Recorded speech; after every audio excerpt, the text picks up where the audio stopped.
Okay. Sorry about that, y'all. We're back now. Okay. We're good? We're good. I think we're just going to get people slowly in chat real fast.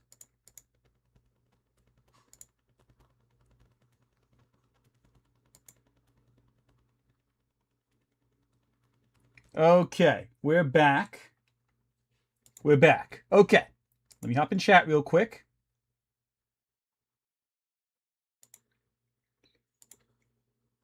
Okay. I think we're back. Hey, Ant. Hello. Sorry about that. Yeah, we should get people back. It's all good. So, for those who were unaware, we just were streaming. I just rebooted the stream. What happened is we had what's called a power failure. An act of God, one might say. Let me just adjust my settings. You call it a power failure and an act of God, but smart people know what it actually is. It's called a fucky wucky. Yes. Sorry. We just had a fucky wucky in chat just now.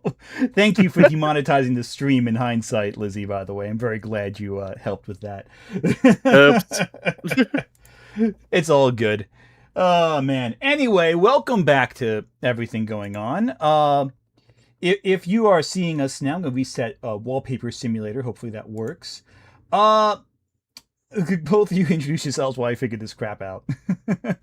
Hi, I'm Lizzie Rose Oliver. I'm a voice actress, and occasionally you see me on Ant's channel, usually reading for the part of angry chud people. I'm Andrew Bluette. I do long-winded video game documentary retrospectives. Final Fantasy is the big pillar. I'm taking a sabbatical from that because 11's going to take so long. That's coming out next December. So right now, I'm working on the Halo trilogy. Halo 1's out now. Halo 2 in progress. It's a ton of fun. Oh, hell yeah. So I think the problem is you mentioned Psy in any capacity, and that killed the stream. So from here on out, we're never going to mention her ever again to avoid having power failures. That's my working theory. Anyway. Someone in the chat mentioned that I'm in the Ocean Vale. Oh, you know me in the Ascendant Animation server. Cool. Hell yeah. Small world. They're lovely. They are lovely people to work with, so. Anyway, let me just tell my Discord that we are back. Are back now. Cool. Awesome. And let me just retweet this on Blue Sky to make sure people... Sorry. That was a weird one. We do not speak her name in these parts. Yeah, no. That's the end of that. Anyway, let's talk about Halo. Hell yeah, let's talk about Halo. Let's talk about Halo. Okay, so I'm not even sure what happened just now. Like, it was bizarre. Like, the entire street, like someone must have hit like a power line or something. I don't know what's going on. It's not particularly hot out, so it can't be like a brownout. I don't know what's happened. It's so strange. Here we go. At Parapa Power super chatted $1.99.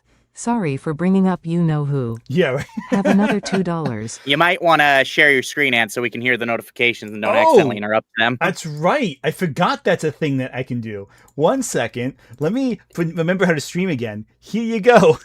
Here's Ben Riley. Woohoo. That's not Nicolas Cage. It's not Nicolas Cage. It is, however, a Lonely Island. Oh, hey, what's going on, Chloe? Chloe's in chat. Oh my god. My opinion on Minecraft. It is a game. It exists. I'm glad we're getting softball questions to figure out how to be streamers again. Anyway, AndyPants Gaming. Let's talk about him for a second here.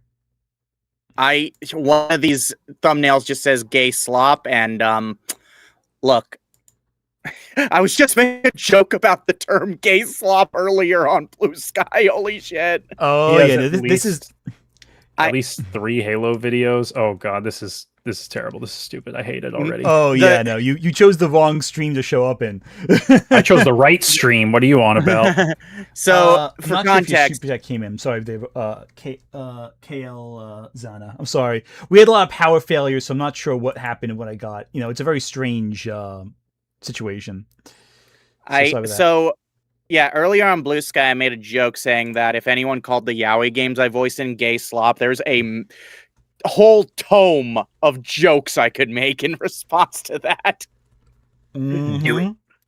Because I am an absolute gremlin when it comes to this kind of work. So Oh, yes, you're going to love this. So basically, AndyPants Gaming is one of those YouTubers who's very famous for essentially just saying whatever he wants. As you can see, there are a lot of things he posted here that are very concerning. Jason Schreier is why we have woke games. Jesus Christ. Yeah. He went on a tirade against some Kotaku journalist who he blames for the degradation of all society. It was pretty embarrassing. I have seen that one covered by a couple of people. But the video in question here is Who Killed Halo?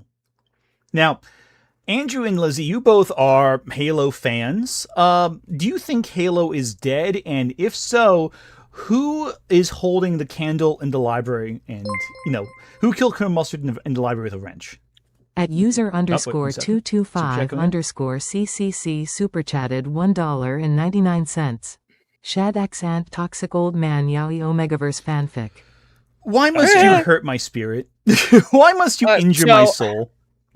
So here's the thing about me and Halo. I am a fan, but I haven't really played much beyond the Bungie era. That is like my comfort zone.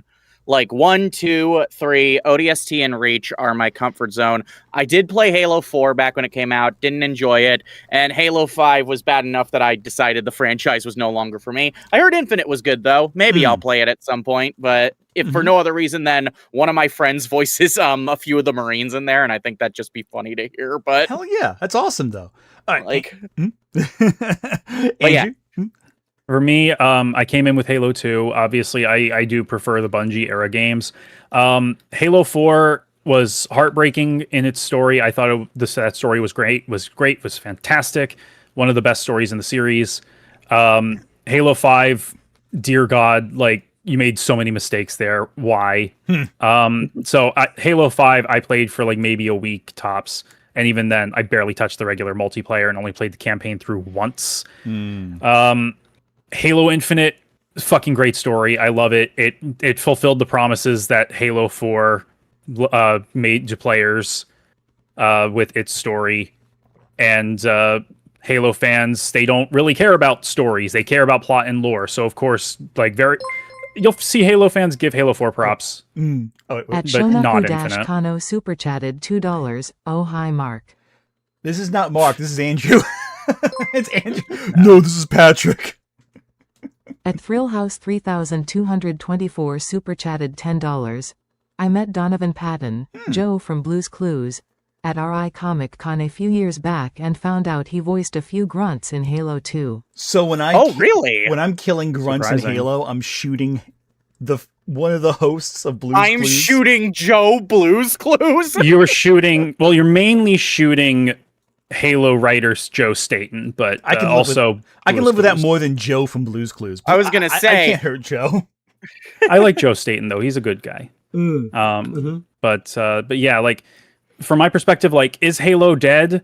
It's certainly not quite as alive as it used to be. But there's like a whole myriad of reasons for that. Oh, right. Andrew, they think you'll be a big Joel now in chat. Just roll with it.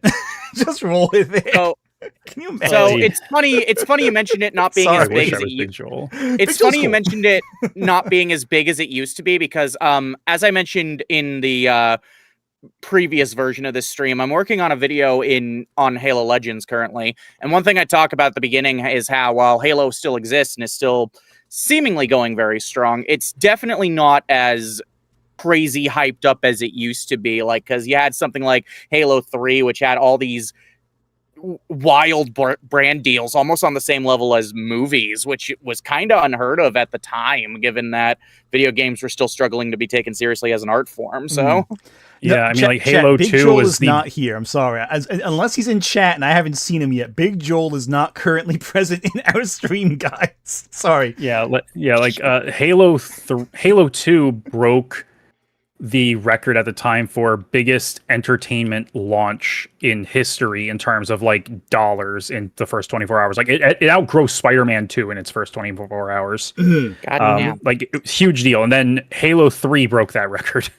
Mhm. So it was a big fucking deal. You don't see that anymore. And like let's be real, Halo is a legacy franchise now. It is. At KJ Zana Super super chat, chatted $5. Far too many YouTubers whom I once had respect for have been outed for reckless and scummy behavior lately. Am I just a really bad judge of character? No. To address this point real quick, with in general with YouTube, people you attract a lot of people who do like attention-seeking behavior. You're gonna get people who do reckless stuff. Some people are attacked unfairly, some aren't. There's a lot of people who are careless sometimes, but the majority of people who like, I mean, you have to really know who you're talking about really specifically. Unfortunately, maybe you just chose the worst YouTubers to follow. I don't know, but like, I don't know.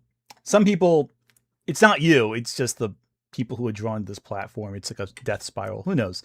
Anyway, back to what we're talking about. So sorry. Yeah, so like after Halo 3, the fight was finished. Like there obviously were hangers on because it's like, oh, more Halo, sure. But it never was at the same place culturally as it was with Halo 3.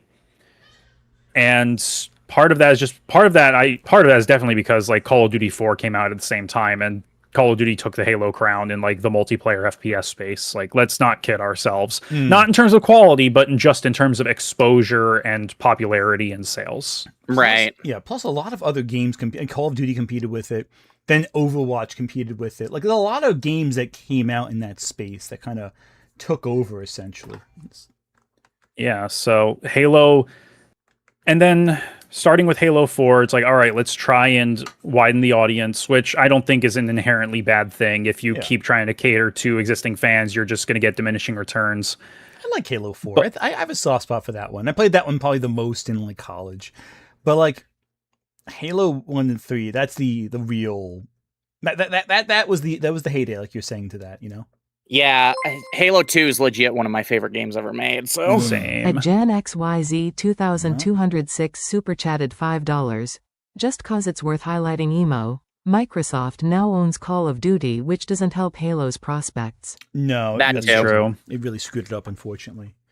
Yeah, Right. and now with the remake, it's like I considered making like a shorter video on Campaign Evolved. I have not played it yet. I have not really looked at it yet for what it's worth. No, I've heard mixed things.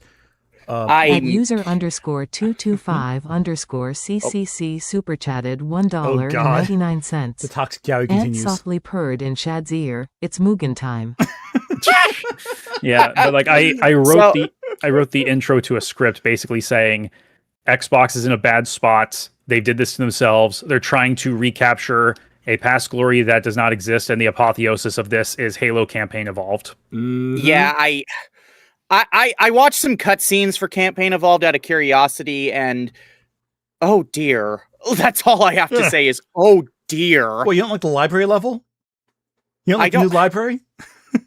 Look, it's not even the levels that's the problem. It's just that... So I have annoyances with video game remakes, and like, especially of older games that already had voice acting, where it feels like there's this need in the direction to have them give like toned down performances, like, but then the direction, it ends up sounding like they're falling asleep. Like, I didn't like the voice acting in the new Star Fox game, for instance, because it sounded like all the actors were extremely flat, and I know exactly why. They didn't want them to give the memey reads of the 64. I get it, but why do they sound sleepy? And now I'm seeing Halo, a game in its original form, which the voice acting in that one still holds up fine. I think the only issue I have is that Steve Downes had a bit of growing pains as Chief, but that's about it as far as issues go. Also, the script is just sort of fine. It's utilitarian. But on the voice acting, everyone sounds fine. Everyone does a good job. So I'll let that super chat play. Yeah. Then we'll pull up Super Leo Chat XLV super chatted $5. The final level for Halo Reach ended up being a metaphor for the death of the franchise. Honestly, you're not wrong. You're not wrong. They just keep going until they all drop I mean, dead. for the franchise, I disagree because the games are in a rough spot, but like the fiction, the franchise, it's still going strong. There's still plenty of books, and they're really good. So, I mean, that's the thing in But general. anyway, The super chat coming in real quick.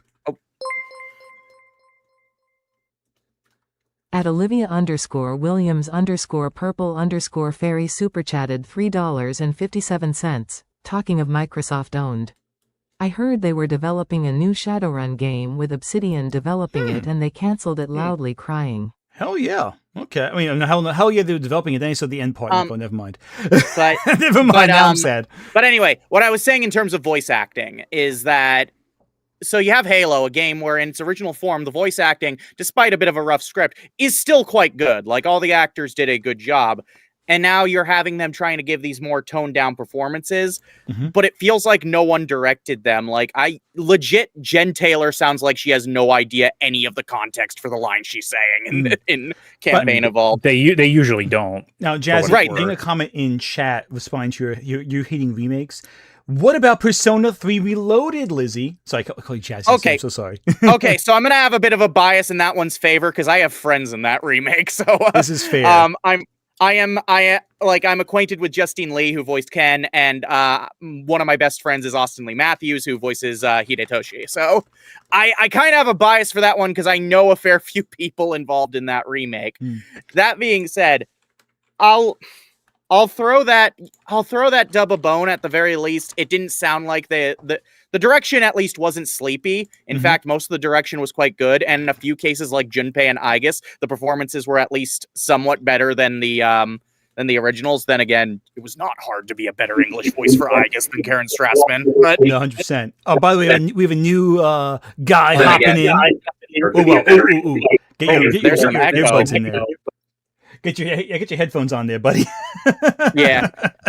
But yeah, so yeah, that one I thought the voice acting was pretty good. In terms of which dub I like overall, I can take or leave either, quite frankly. There's performances I prefer in the original P3 and some I prefer in the remake.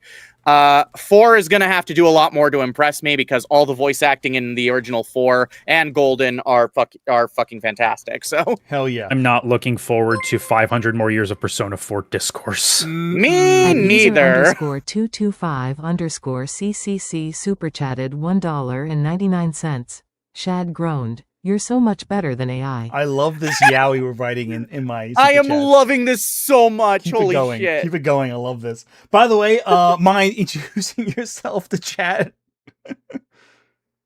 Oh, hello. I'm Ryan from Nothing But Media, and I've been on a few times before, so hopefully some people will know me. I think some will.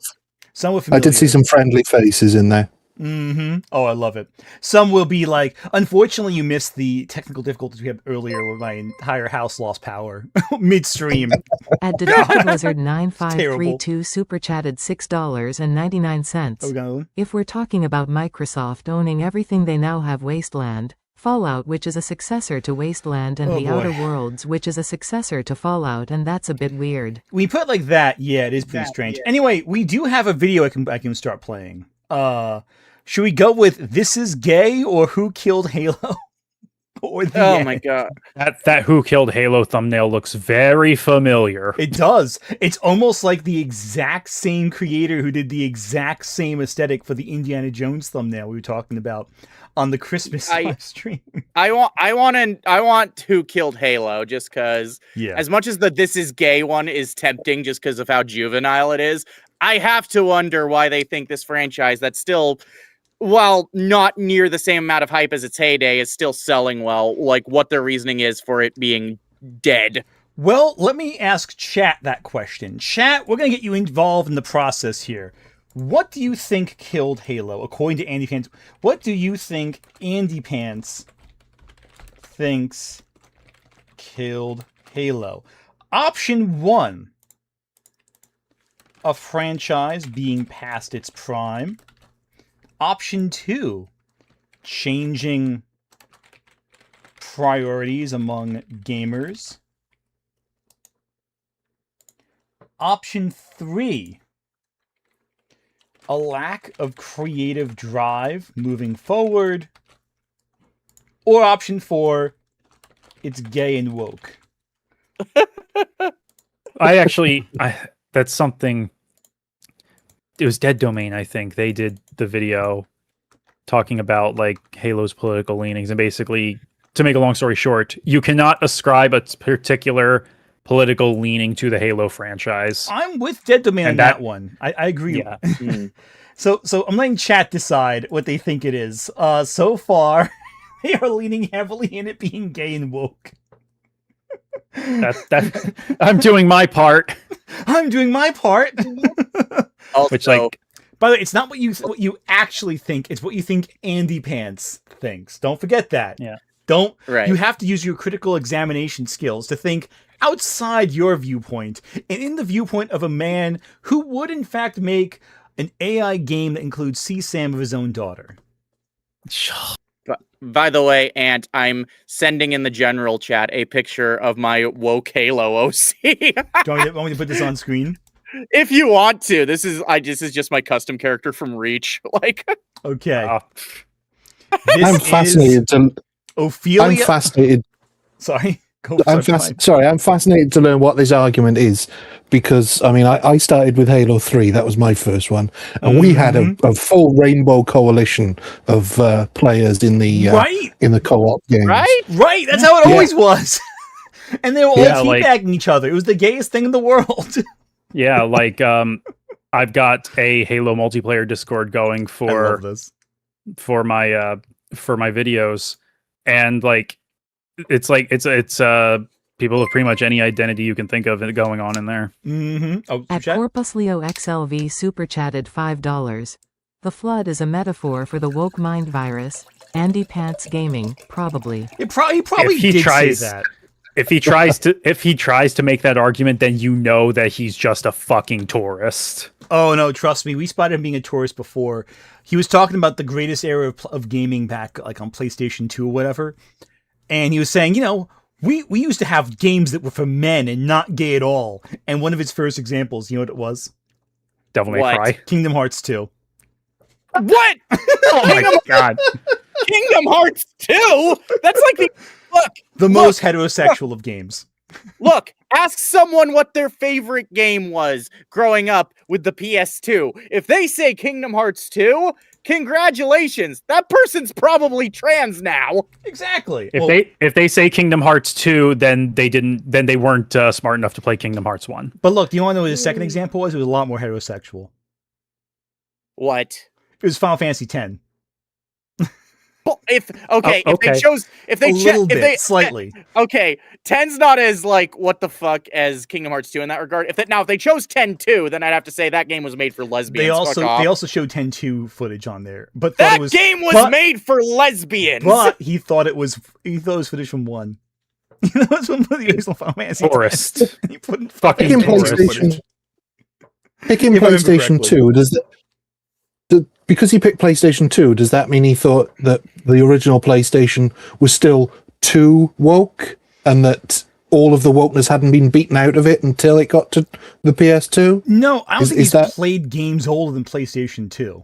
Ah, right. I don't think he's played PlayStation 2 games. Yeah, he also Metal Gear Solid 2 aged 8,677 super chatted $2. There's something charming how much Andy is a hater. It is kind of charming in a simple way, if it wasn't so horrible. At Bernard_CK super chat $2. Doesn't he think Nickelback was peak 2000s? He did. He was like, we had better music back in the 2000s, like Nickelback and Creed. I'm like, and all of us in chat were like going like, wait a second, hang on. How many different songs from that era can we think of? And we went down the list of all the different major songs and bands that were like instrumental in 2000s culture. Even like some from the 90s that were still popular in 2000s, but like, even so. All right, I'm going to pause. Nickelback is a perpetual punching bag. What the fuck? That's all I was saying. I'm like, I'm not even like particularly anti-Nickelback. I just thought like of all the songs you can think, all the bands you could think of, Nickelback. All right. Remember the Batman Begins commercial with Nickelback? Oh god, that's right. That's one of my favorites. I love that one so much. Great. Someday.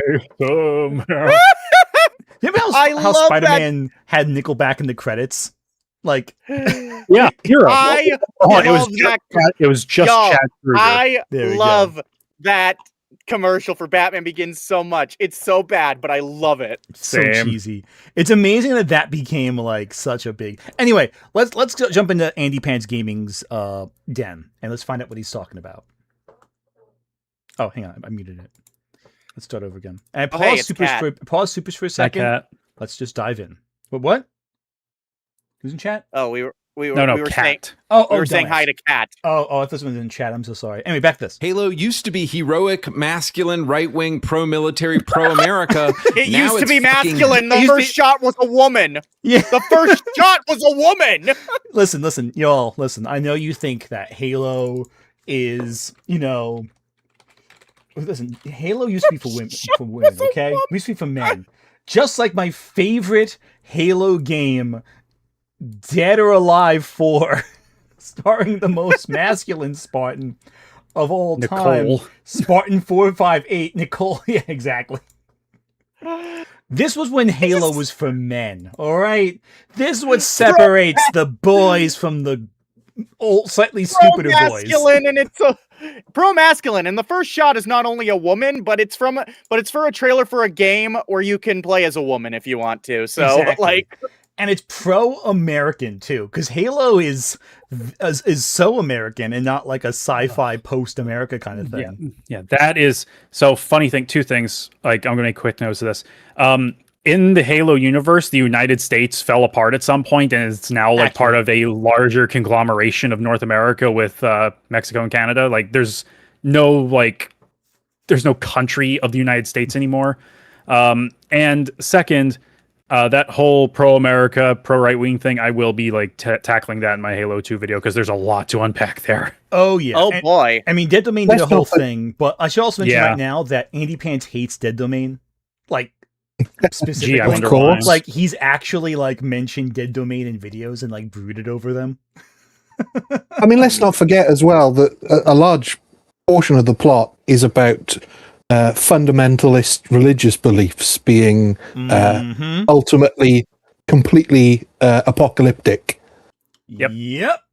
Those are You can- all great points, all of which AndyPants will never address, probably.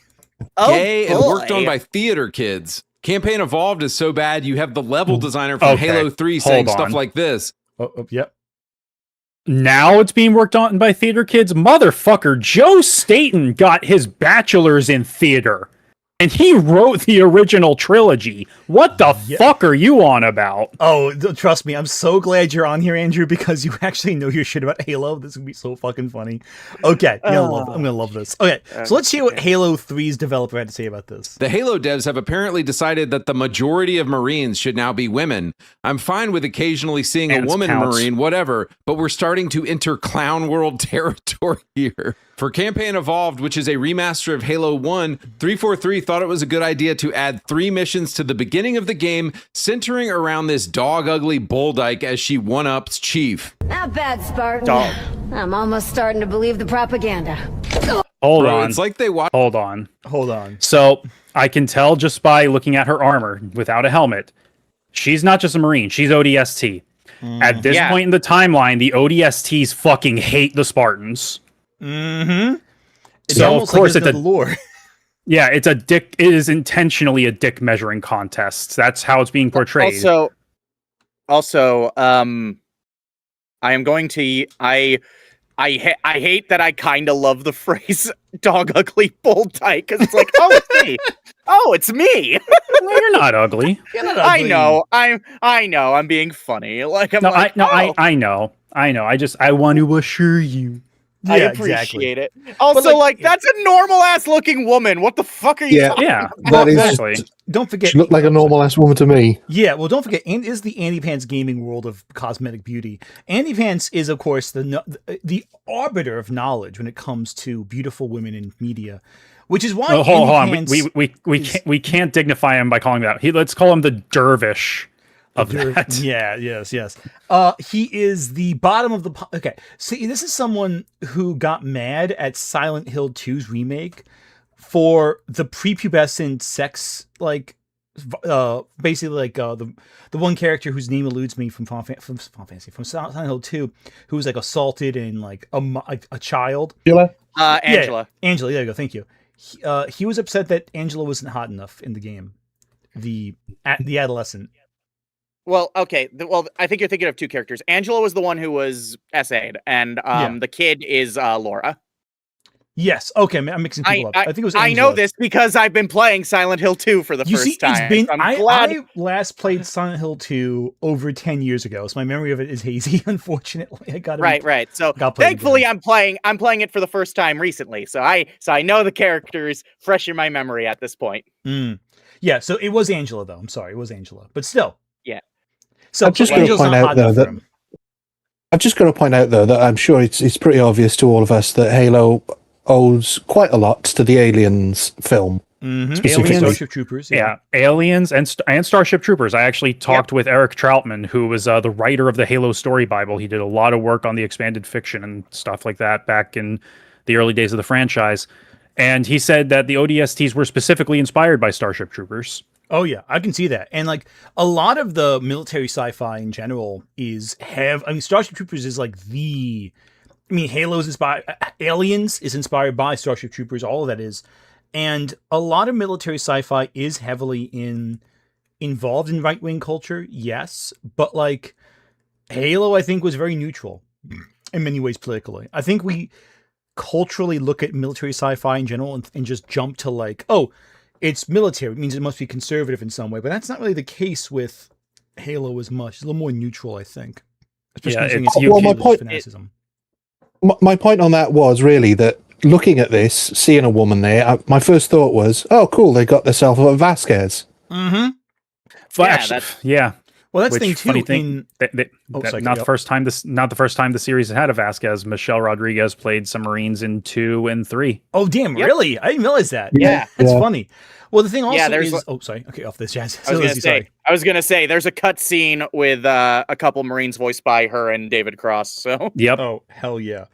And the thing also is, if I remember correctly, in Starship Troopers, like they had a lot of things that were progressive, like co-ed showers and all that. Like they were very like. There was no gender binary really in terms of like bathrooms and locker rooms in Starship Troopers. It was all unified. Starship Troopers is also very progressive in terms of nationality, the original book. In that the main character is Filipino. Hyland was a very mercurial person. Yeah. He's an odd one. That's a nice way of putting it, yeah. Yeah, he's his own little special guy. Is the easiest way of putting it.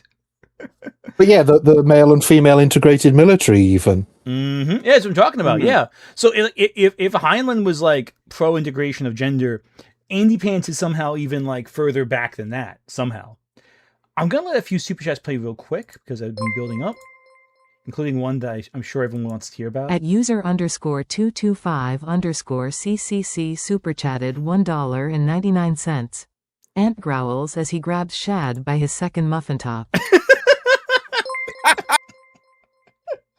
I mean, the story continues. Medin 5747 super chatted $5. Still not convinced AndyPants isn't some Tim Heidecker-esque character. He feels like he should be, right? Yeah. Right. At Zypher 8677 super chatted $2. The Halo books are very critical of the military. Oh, very, very. Yep. Well, it has almost extremely. It has almost kind of like what Warhammer 40K kind of does, where it's like they go so far into some of the like the body horror territory that it really shows how. Yep. I just want to say, if you gather up all the super chats that are making this fanfic of you and Shad, I will voluntarily do the most sensual reading of it. Please. When this is all done, I have to go through the whole stream and collect them. Oh my god, it's horrifying. But I have to go across 2 different streams now because we had the power failure. Right. You need to go through both streams, collect like this entire fan fiction, and I will read it. Don't worry. I voice in sex games. I'm qualified. Okay, I trust you. I mean, I made you read what was the one I on my first video, Tales from Genji, that whole Oh yeah. The one where I called Genji a fucking hoe. Yeah. Which is not inaccurate. Anyway. I'm looking forward to one video you have later down the line. I won't spoil what it is, but Ant had me read like the most shut-ass chud lines ever, and My- I can't wait for y'all to hear it. My goal is for that to be next week, and Andrew was in that too. Oh, I'm so excited! Wait, I'm what was so I in? excited. The one I made you. Don't say who you voice because it is a very famous person, but I made you read some lines for a video. I'm working Oh on. yes, Yeah, yes, that. That's Yeah, I'll- hopefully going to come out next week if all goes well. Yeah, I'm hoping. I'll just say this is chud person, and I went full ham. I am so excited for y'all to hear it. So All right, I'm going to be right back. I'm going to run to the bathroom real quick. I'm going to trust you three with my chat. I believe in you. Don't let me down. I have my full trust in you. You got this. All right, chat. I'm looking over you to see your Halo room temperature takes. Not really. You Where- don't have to send in room temperature takes. I was gonna say, give us your Halo hot takes or any gaming hot takes that I will be shocked and offended to hear. Yeah, like there's Halo the games, and then there's Halo the expanded universe, and Right. and a lot of people who don't like the post Bungie era are very critical of the game supposedly requiring expanded universe familiarity. That is only true for Halo 5 for what it's worth, and even then. You- I do want to respond to this comment. Jeff Piat 2K4 says Ant looks like the main character in Nukatashi. I did read for that character, and I thought the same thing when I auditioned for him. Honestly, I was kind of like, I could, if I could do an impression of Ant, I so would have, just for the fuck of it, auditioned with my Ant impression. So Halo peaked at 2. I am inclined to agree. me too. Hard for me. Sorry, hard for me to say. I actually never played 2. I started with Xbox 360 and then went back and played 1. So yeah, I played 1, 3, and 4, and then 4 really. I didn't like it. I will say that, like, as far as just stories go, Halo 2 is the best of the Bungie era by a country Absolutely. mile. And like that, and that's even considering that there's no third act, or at least like not the third act they wanted. Like it ended at their written second act, but it still follows a 3-act structure as long as you look at it as the Arbiter story. Someone said Red versus Blue is the best Halo series. I do love Red versus Blue, and I was big into the Red versus Blue community back when they were normal and the website was normal. Yeah, it kind of went off the rails when they started to take themselves a little bit too seriously, I think. it's funny yeah, because I have friends. I have a couple friends who used to do work in Rooster Teeth, and like the horror stories they've told me is like Jesus. Like, Yeah. I'm back. So sorry about that. Welcome back. Cool. All right, let's keep going with AndyPants. Watched my video about Chief being a disabled trans girl boss and thought I was pitching an idea for a new Halo. Anyway, Wait, so what what the I've been fuck? doing the past I love What the this. fuck? I love this with AndyPants. He's so batshit. You're like, wait, what? You have to go. Hang on. Let's play that again. Instant replay. All right. Dyke as she one-ups Chief. Not bad, Spartan. I'm almost starting to believe the propaganda. Bro, it's like they watched my video about Chief being a disabled trans girl boss and thought I was pitching an idea for a new Halo. Anyway, so what I've been doing the past week is going back and playing the first 3 Halo games, and what stuck with me was number 1, how pro-military and right-wing these games were. Number 2, how much these Not games really. focused on religion. And number 3, how the entire lore not of the really. original Well, I mean, it's on focused on religion. religion. Focused but- on It did religion. focus on Hold religion, on. but not in the way you think it did, buddy. Hold up. Yeah, I was that's gonna Hold say. So I- pro-military, it's more like framing the military as the good guys, which is not the same thing. There is overlap. Well, you have to understand, Andrew, because you're less familiar with the AndyPants Gaming universe. You got to remember, he thinks that any game that has guns in it really is pro-war. Oy. Not even pro-military, pro-war. AndyPants is But- pro-war. In regards to number 2, like the main bad guys of the Bungie era Halo games are a fucking cult, alien cult, basically. It's Yeah. fanaticism. But like I think I know what he's gonna say, and I'm gonna take a wild guess in saying that he's gonna say the Covenant represent Islam and not No, but- Christianity. yeah. Oh, boy. Even though they're probably. called the Covenant and they're named boy. after Christian imagery. My They're best called, bet yeah. is they're going to be framed as like, no, it's like radical Islamists, not the Christians who are good and godly. In fact, The funny thing is, so the Covenant is not directly based on any particular religion. It borrows iconography and structure of Catholicism, not to say anything about Catholicism, but because it's easy shorthand. The prophets wear pope hats. They have a high council, which is basically the cardinals. The arbiter originally was going to be called the dervish, which is an Islamic ascetic monk. Which different sects of Islam, debate whether or not dervishes are actually, something that should be taken seriously, but that's beside the point. That got changed basically at the last minute when Microsoft got cold feet about it, even though like 97%, according to Jamie Griesmer, of development, they were cool with the dervish. They had to frantically re-record lines that had dervish to make it arbiter. I can see that. This guy does not know that. I guarantee he knows nothing about the arbiter originally being called the dervish. I don't think he knows much about anything, but we'll find out. We'll see if he's smart than he thinks. But Halo's lore destruction, what does it even mean? I don't even know. I'm not sure that even entails. Well, let's find out. Oh, so I have an idea. What do you think? But I'm sure that he's not going to touch on it because this actually involves like the books. So, are you familiar with the author Karen Travis? Very much so. So she did a trilogy of Halo books, starting in 2011, collectively called the Kilo 5 trilogy. And basically they completely dismantle everything with the Spartan program and the leader of the program, Dr. Catherine Halsey, basically taking the whole thing to task as being morally reprehensible. And which that was always the intention. Eric Troutman told me that directly, that Halsey is morally compromised from the beginning, but it's not, they don't put too much of a spotlight on that directly in earlier books. It's kind of presented almost neutrally, but with a tinge of this isn't right. These books just take that to task and demonstrate, no, Dr. Halsey is a fucking sociopath.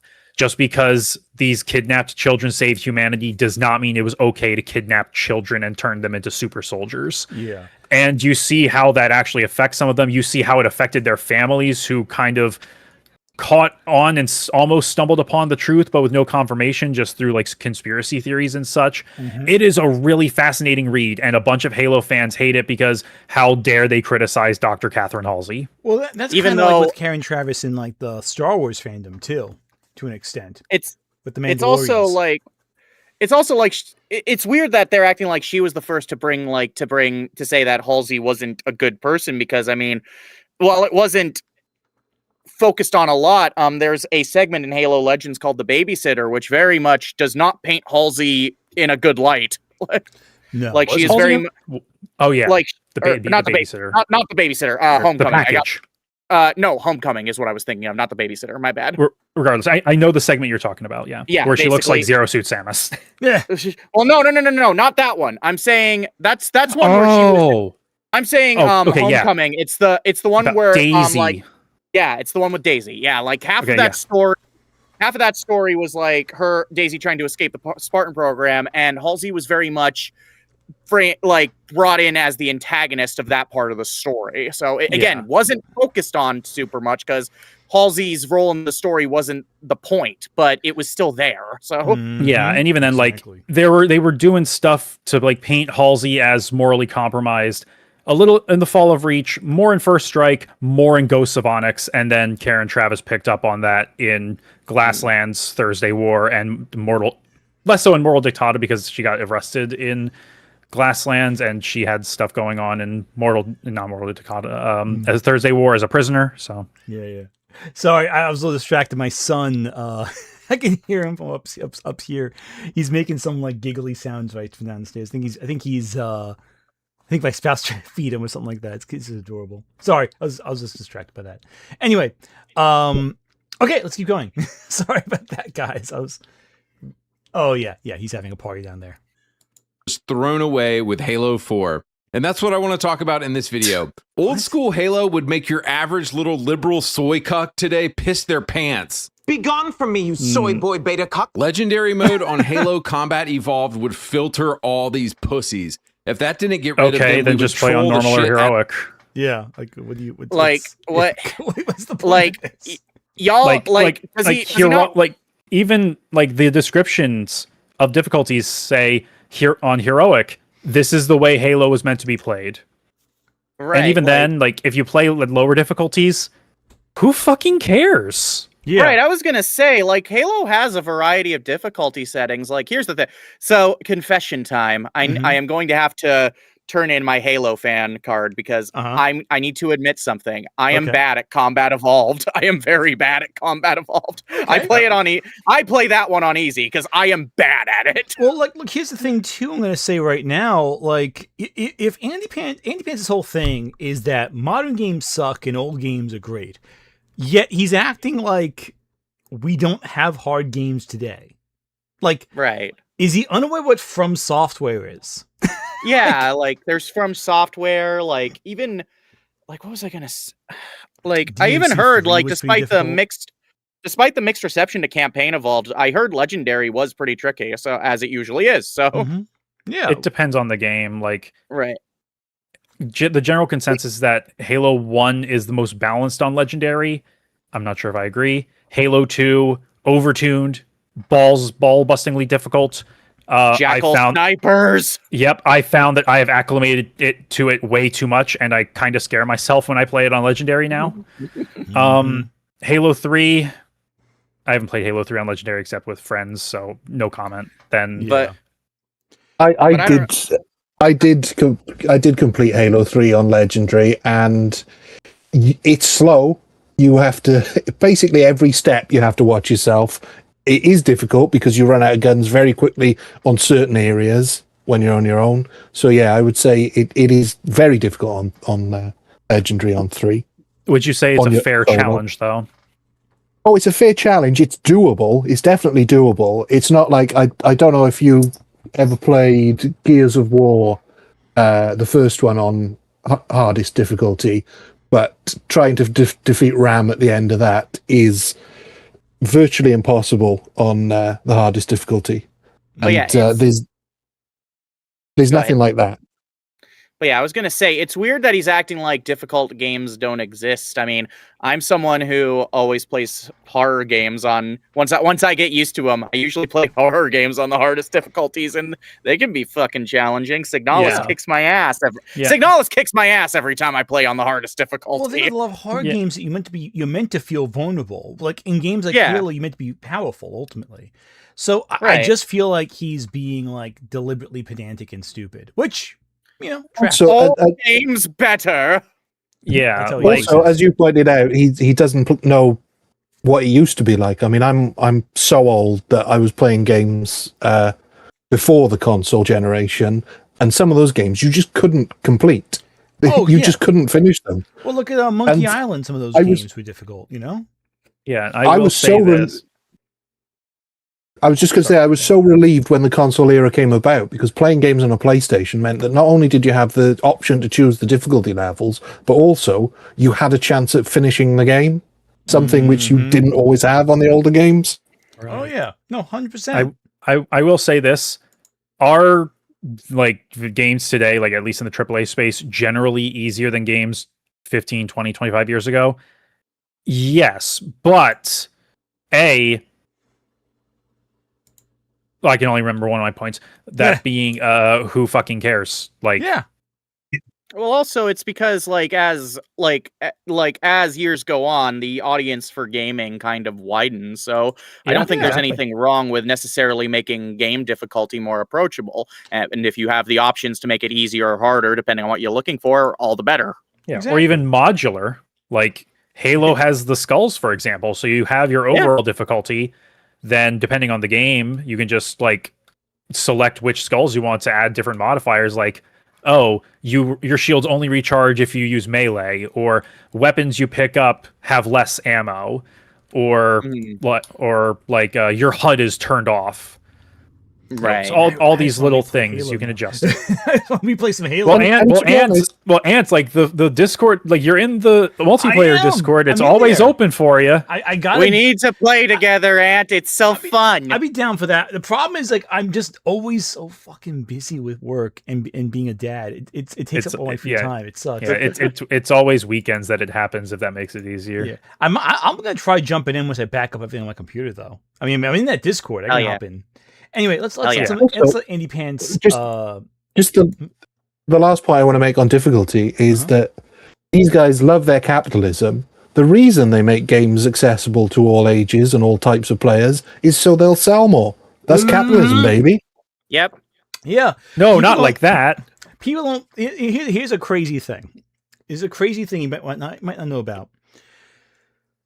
From Software games, while they have a huge audience, don't sell more than like your most mainstream basic bitch games because they're easier. It's like I mean, as much as I love Bloodborne and all that, it's like it doesn't sell as well as like a Call of Duty, or Battlefield. Yeah, because they have that reputation, Right? Like, they have that reputation of these games are very hard, and fans will push back against that. It's like, you have to just practice and learn. It's like that's not the point. They've got this reputation. Yeah, get good scrubs. Exactly. Anyway, let's let some super chats play real quick. At user underscore 225 underscore CCC super chatted $1.99. Hold on. Ant whispers, "Here's a sword I want you to wield." I'm gonna sheath that sword. I'm kidding. Oh dear. At Dylan Smith 5206 super chatted $10. Hey Anthony. What are your thoughts on Spidey, Snake, Cloud, and Crash being added to Smash Remix Extra? Plus, would you ever consider doing a video on DSP Gaming or Chris Chan? Chris Chan never. DSP maybe. I would never do Chris Chan though. At Olivia underscore Williams underscore purple underscore fairy super chatted $1.99. The point fly over AndyPant. Yeah. Exactly. At user underscore 225 underscore CCC super chatted $1.99.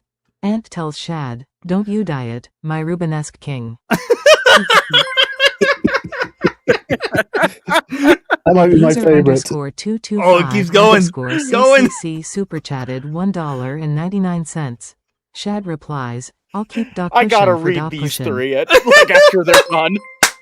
I gotta read these three out loud. I need At to. user underscore 225 underscore CCC super chatted once super chat stop, I will read those three. Ant says, like in my "You best, need to eat well for the best triplets." seductive voice.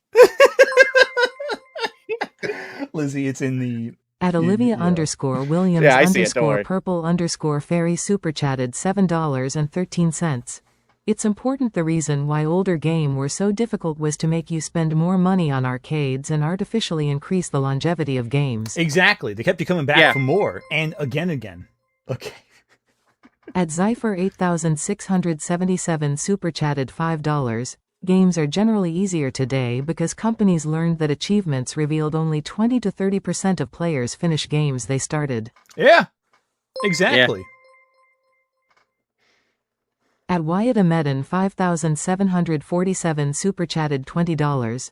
Much of Halo's design is about the power fantasy. Some people feel that fantasy by the game being really hard, and others feel that fantasy by easily defeating enemies. There's no wrong way to do it, and Halo caters to both. Exactly. I agree. One reason why it's so good. We lost Andrew. At Bunny Concubus super chatted 29 cents. Get gut, I guess. Skill issue merchant. Yeah, exactly. Now, I'm going to pause supers. Lizzie, would you mind Okay, so what does Shad sound like? He's Australian. He's Australian. Let me get a clip of Shad. 1 second. Hang on. Let me get a clip of Shad. Okay. I can kind of do an Australian accent. It slips into other it's accents. Very unique. His thing's very unique. So let me try finding. Okay. Oh God. Okay, here's an example from a good video about him. Drag your reputation and name through the mud, and then try and mock you for responding to it when defending Total yourself. Twink Man. Got it. Okay. Total Twink Man voice. Got it. Okay. Go. All right. Ant tells Shad, Don't you die it, my Rubenesque king. Shad replies, I'll keep the cushion for the pushing. Ant says back, you need to eat well for the triplets. This is the most heinous fucking thing I've heard anyone do. Keep making it. This is what happens when you have someone in my line of work do like in these streams. And I This can't is resist. heinous. This is so heinous. Keep it up. I'm like, this is horrible. Keep making it. Like I was trying to do your voice, Ant, but I made it sounded a lot. I accidentally made it sound a lot deeper than it is, and I'm Maybe like, sound more "Fuck it, I'm rolling sophisticated. with it." Yeah. Maybe sound like I was too gonna sexy. say, It's terrible. I was gonna say, okay, fuck it. We're going full daddy voice with Ant here. So Basically, Cloud Parade's completely correct. Ant is basically being paid to listen to Omega verse Yowie of him in chat. and I'm happy to voice that, Yowie. And Lizzie has experience probably with Omegaverse, most likely. Not Jesus Omegaverse, Christ. but I voice in Yowie. So, like, I've done. Fun fact: I voice scenes of full-on bonking. So This is heinous. Keep making it. Let's keep going with it. We'll come back to this saga whenever we bring super chats back for the between AndyPants. I'm just gonna keep reading them out loud. Oh, I love it. I love it. Okay. So we're gonna come back to AndyPants now. Andrew had a power surge, so he'll be back. Apparently, the entire East Coast is now screwed by power surges. It's terrible.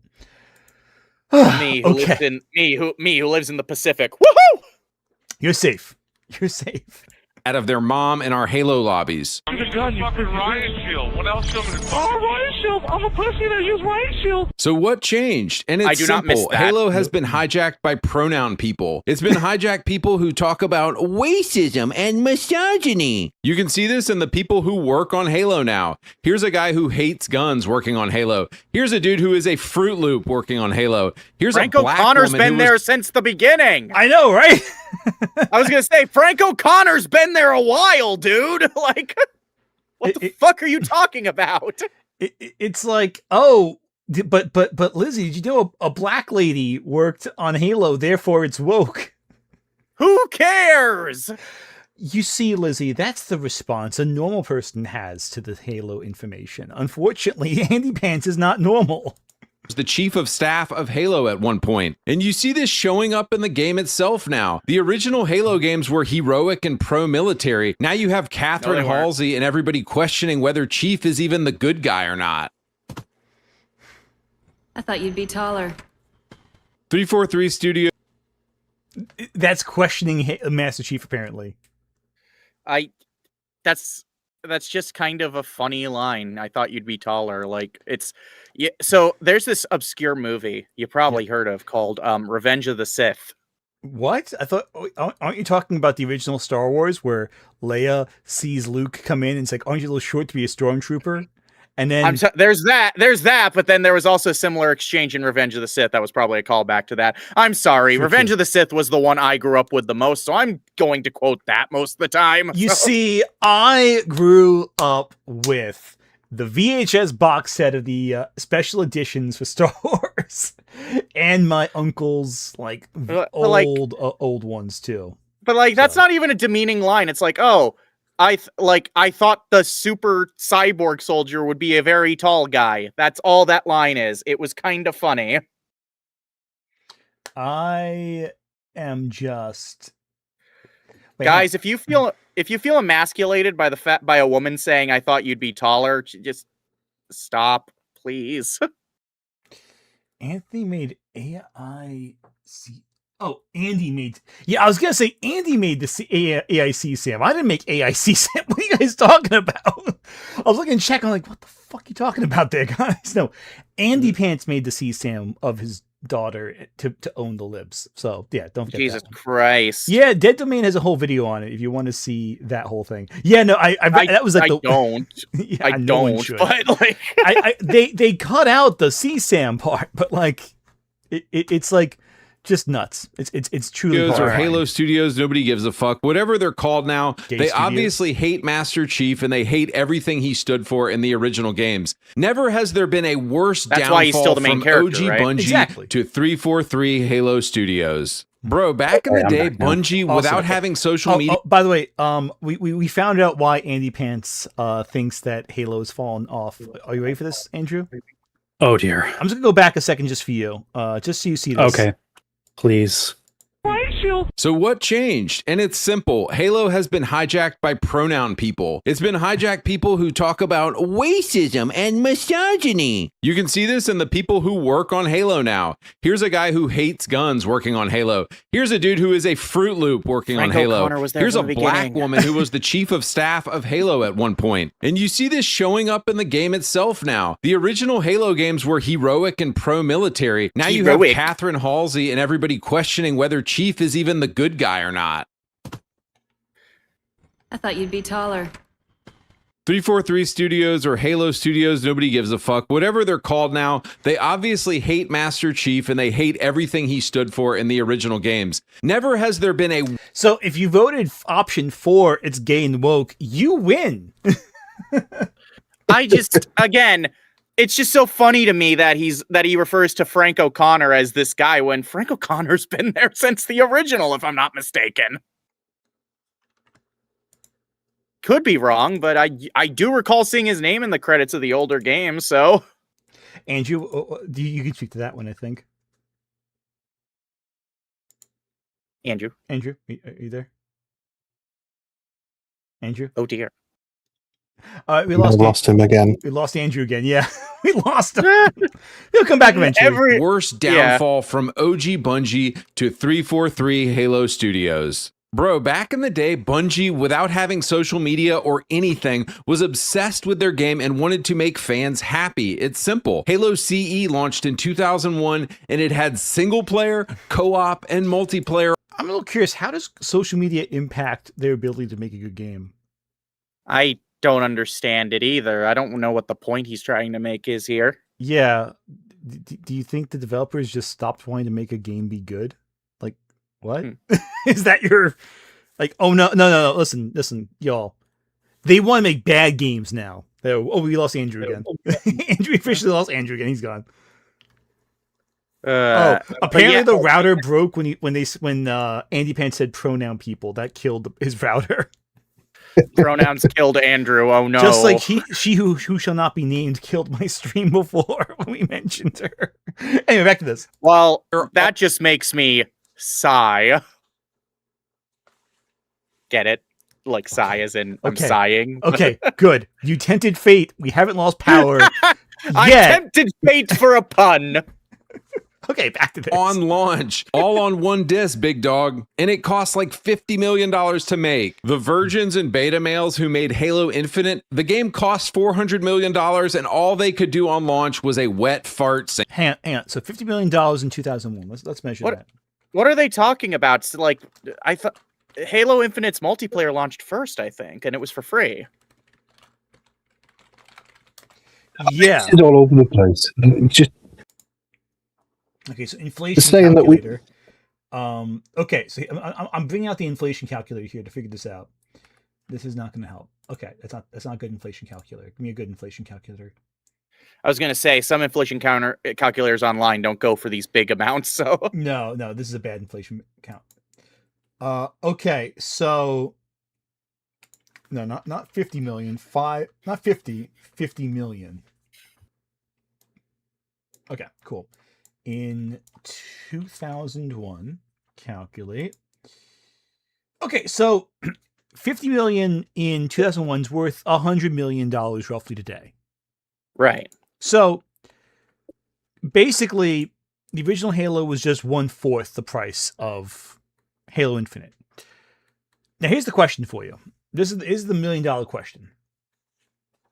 Is that reflective of the developers not knowing what they're doing, or AAA games being overpriced today?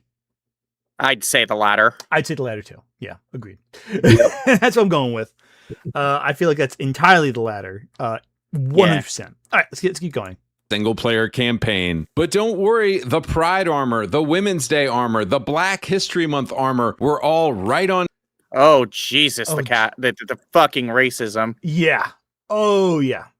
Oh, yeah. Can you tell AndyPants is competent for something? Oh, my God. His own sense This of is inferiority. embarrassing. This is embarrassing. This is how he always is. This is how AndyPants always is. On time. Like, have you ever thought about that? Why do these gay-ass studios have to delay their game, but they never delay Pride armor? They never delay gay-ass Black History Month armor. It's almost because Easy games to do.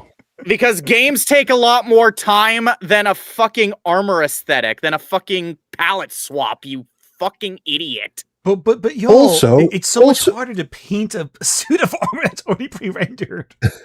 Right, it's like... Also, just how stupid is he not to recognize the Rosie the Riveter war propaganda poster that they're using?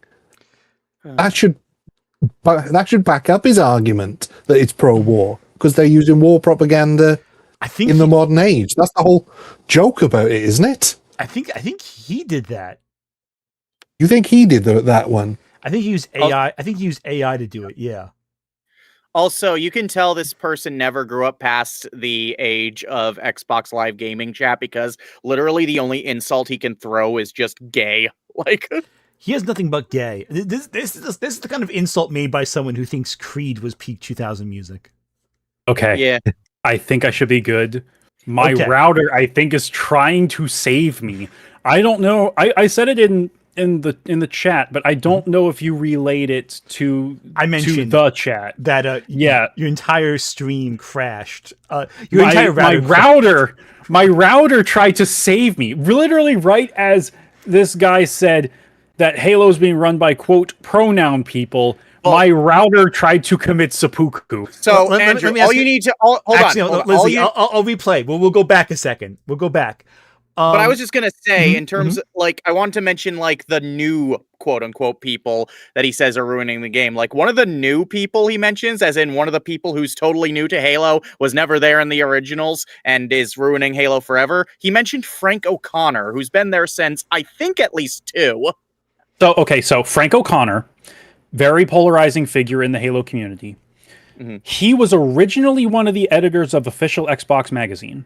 Then he became an employee of Bungie. He was part of the community team starting in like 2003. He wrote the weekly updates for several years, and then he wrote the Halo 3 terminals.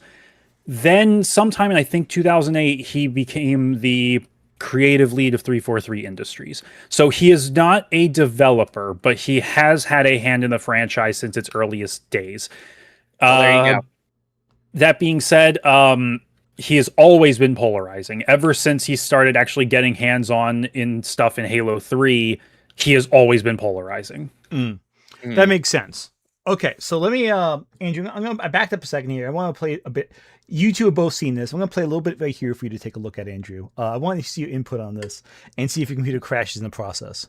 Could do on launch was a wet fart single-player campaign. But don't worry, the Pride armor, the Women's Day armor, the Black History Month armor were all right on time. Like... Have you ever thought about that? Why do these gay-ass studios have to delay their game, but they never delay Pride armor? They never delay gay-ass Black History Month armor. They're just soft, dude. It's a bunch of soft, virgin, incel men who wear dresses fucking working on Halo now. It used to be military-based chads, and now it's homos making this game. So anyway, boys, let's get into the main topic of this video. Because Okay. Jesus Christ. So about wet fart of a campaign. Look, there are like 3 different looks for like aesthetics and locations in Halo Infinite. I get it. You don't like how it's not about killing Atriox or whatever. Fuck you. No, Atriox is boring as sin. That was a beautiful story about guilt. I loved it. I cried. Yeah. Why do they always have the Pride armor on time? Because that's in the can months in advance, and it is nowhere near as difficult to implement, my dude. Wait, Andrew, why is it a problem? problem? Are you saying a recoloration of armor is somehow less difficult than programming an entire game? Yes, actually. What? I am shocked that Like, that is somehow not comparable. The only contribution I've ever made to games is voice acting, and I could tell you, usually I'm not part of the process, but I can tell you it takes a while. Usually I record something, I just sit there waiting around, and I don't hear about this fucking thing till years later where they're like, okay, it's about to release, get ready to talk about it on socials, and I'm like, okay, I forgot about it because I'm bad at my job. Yeah, I have an acquaintance who used to work at ZeniMax. And internally, at one point, she saw a very interesting sort of smaller project that was kind of rhythm-based, kind of action-based. It wasn't something that she had really seen ZeniMax do. Didn't hear about it for years. Then sometime, I think after she left the company, it shadow drops. You know what that game was? What? Hi-Fi Rush. Oh God, yeah. There you go. 5 years, I think, at most, between her seeing it internally as a sort of prototype and then it getting released. Yeah, that tracks. All right, I know that Super Chat's play real quick. I'm sure there won't be any more additions to our erotic novel. Oh, I'll be ready to read when they do. Oh God, the very next one. 225_CCC super chatted $1.99. Ant says, "Let's do it till we both have 20/20 vision." Because we have glasses. I'm user _225_CCC super chatted $1.99. Shad says, "We'll do it till it smells like Marmite." This is so good. Amazing saga. XLV super chatted $5. Shadowversity into the Omega Antverse. Oh God. Okay, hang on. At Black Rabbit Studios 11 super chatted $4.99. Why they say parallel universes don't exist cause this guy clearly is living in one. Exactly. Frustrates me seeing how confidently wrong these people are. He's very confidently wrong. It's hilarious. Oh, we got more. At user _225_CCC super chatted $1.99. Shad says, "Clap it until my cholesterol drops." Okay, here we go. I'm pausing. So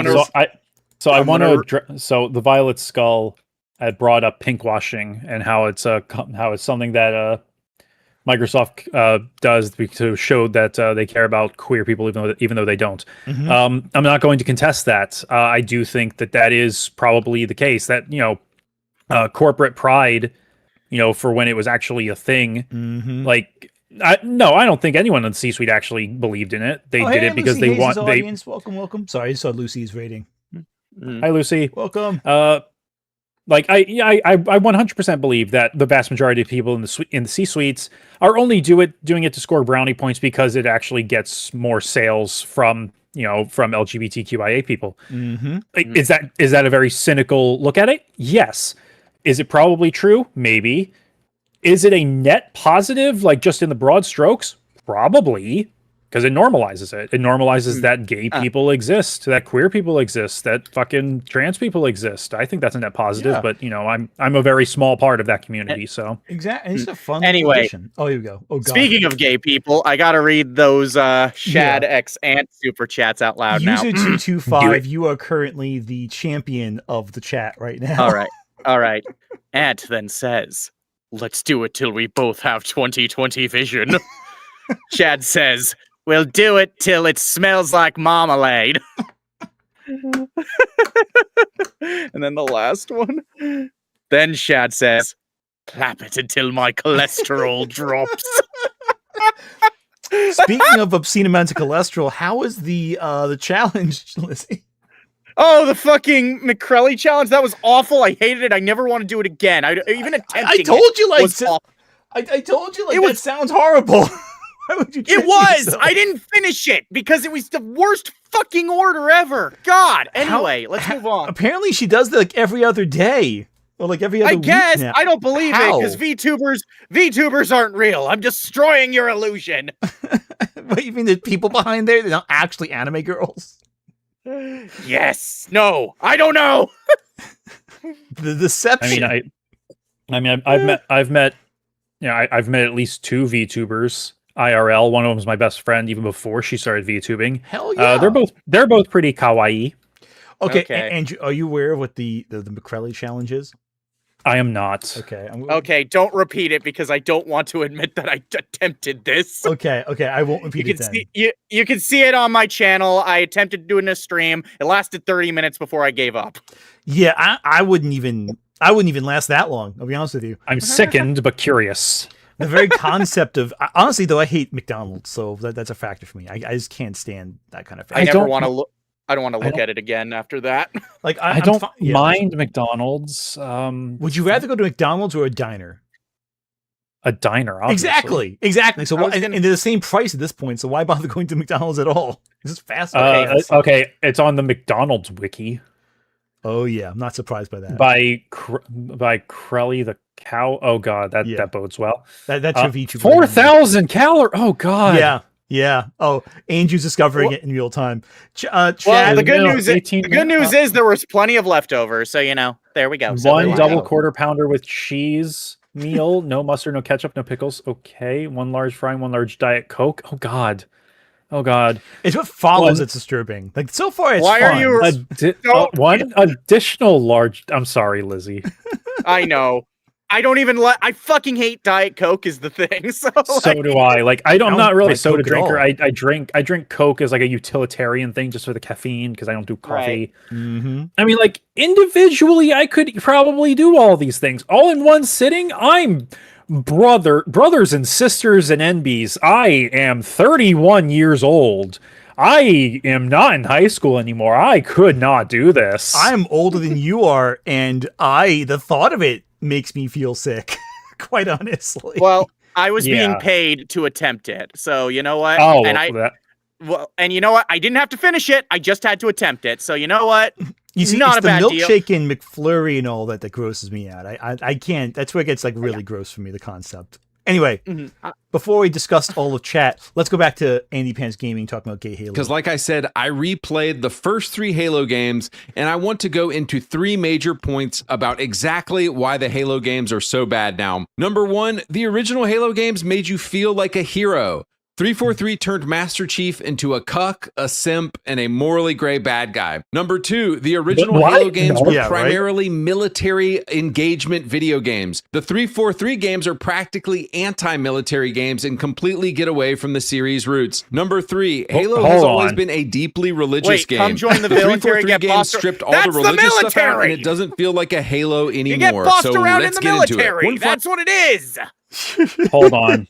So Let's I want to take down. I want to take that second point to task about 343 being anti-military. So Halo 4, it did not paint the UNSC specifically as being like bad. It painted Dr. Halsey and by extension the Office of Naval Intelligence, if you could kind of grok that. And this is just looking at the games, by the way, not even extended universe stuff, as being like, hey, you're morally compromised. You kidnapped children to turn them into super soldiers. What the hell is wrong with you? And showed that the Master Chief is a broken human being, which people bitch about the Chief having character in Halo 4 onwards. He had character in the original games. It was just very subdued. He had a very dry sense of humor. He had character. He always did. Halo 4, they dug into that to brilliant results. And the thing that's so bizarre to me, I'm sorry, cut you off. Sorry for that. Yeah, I was gonna say I wasn't big on Halo 4, but keep in mind when I say I don't like Halo 4, it's more the gameplay. Story was good. I liked what they explored in the story. Halo 4's gameplay, I've got my problems with it, believe me. Yeah, but I had no issue with the story. I actually liked the deeper look into Chief's character and just what's going on behind the helmet. So. Yeah, like he's calling him a cuck, like a soy cuck. It's like, oh, because he's showing emotions, because he actually that's entirely what it is. That's why he's calling him that. Like, the Chief has lost so much. Cortana has been his one constant companion for a while now, and this is He promised to save her. This is something that he could not save her from. Her rampancy, her degradation was inevitable. No matter what he tried, he was never going to save her, and he's grappling with the fact that he is in fact human and not just a machine. Like the last scene with him and Lasky is about that. Some of his conversations with Cortana were about that. Tell me by the end of this, you'll figure out who's the human and who's the machine. Yeah, it's a tragedy ultimately, and it's like, and the thing I don't understand about this is that like sci-fi in general is built on tragedy. Like, you know, it's not just punch the bad guy in the face, shoot the bad guy in the face. Like human stories have ups and downs and tragedies. It's not just like stop bad guys. And Andy's reductive viewpoint of that kind of storytelling is reflective of his own immaturity. He can't handle that. I think what's sad about it, about like reducing this, like the character's arc to just being a simp or a cuck or whatever, is it also kind of undersells so much that goes into it, particularly the performance. Because I'll say, issues with Halo 4 aside, I think it's Steve Downes' best performance as Chief, hands down. Yeah, he does great in 4 and Infinite. Plus, Halo 4 is the first time Steve Downes and Jen Taylor like actually worked together and played off each other in the booth. That's pretty cool. Again, I still need to play Infinite. I may do so at some point. It's never been a priority for me. Let me know when you do. I've never done it co-op. Oh boy. But yeah, no. So I think we can all conclude so far that AndyPants is not the best arbiter of knowledge when it comes to arbiter. The best dervish. Halo. There you go. Okay, but let's see what it says about religion too. Final caveat here. When I talk about the good Halos, I'm referring to everything up to including Halo Reach. When I talk about the bad Halos, I'm talking about Halo 4, Halo 5, Halo Infinite, and this new Dogwater Campaign Evolve thing. Replaying Halo 1, Halo 2, and Halo 3 again, I realized what made these games so powerful, and it's the feeling of being never played the ODST. hero. You are Spartan John 117, a Christian reference to the Bible, by the way. You are a super soldier created by humanity to save them. Nobody can do what you do. You are humanity's greatest warrior. And Marty O'Donnell's legendary soundtrack specifically leans into this feeling. I think of the Forward Unto Dawn towering over you in the sky and dropping off the Enamored Clad!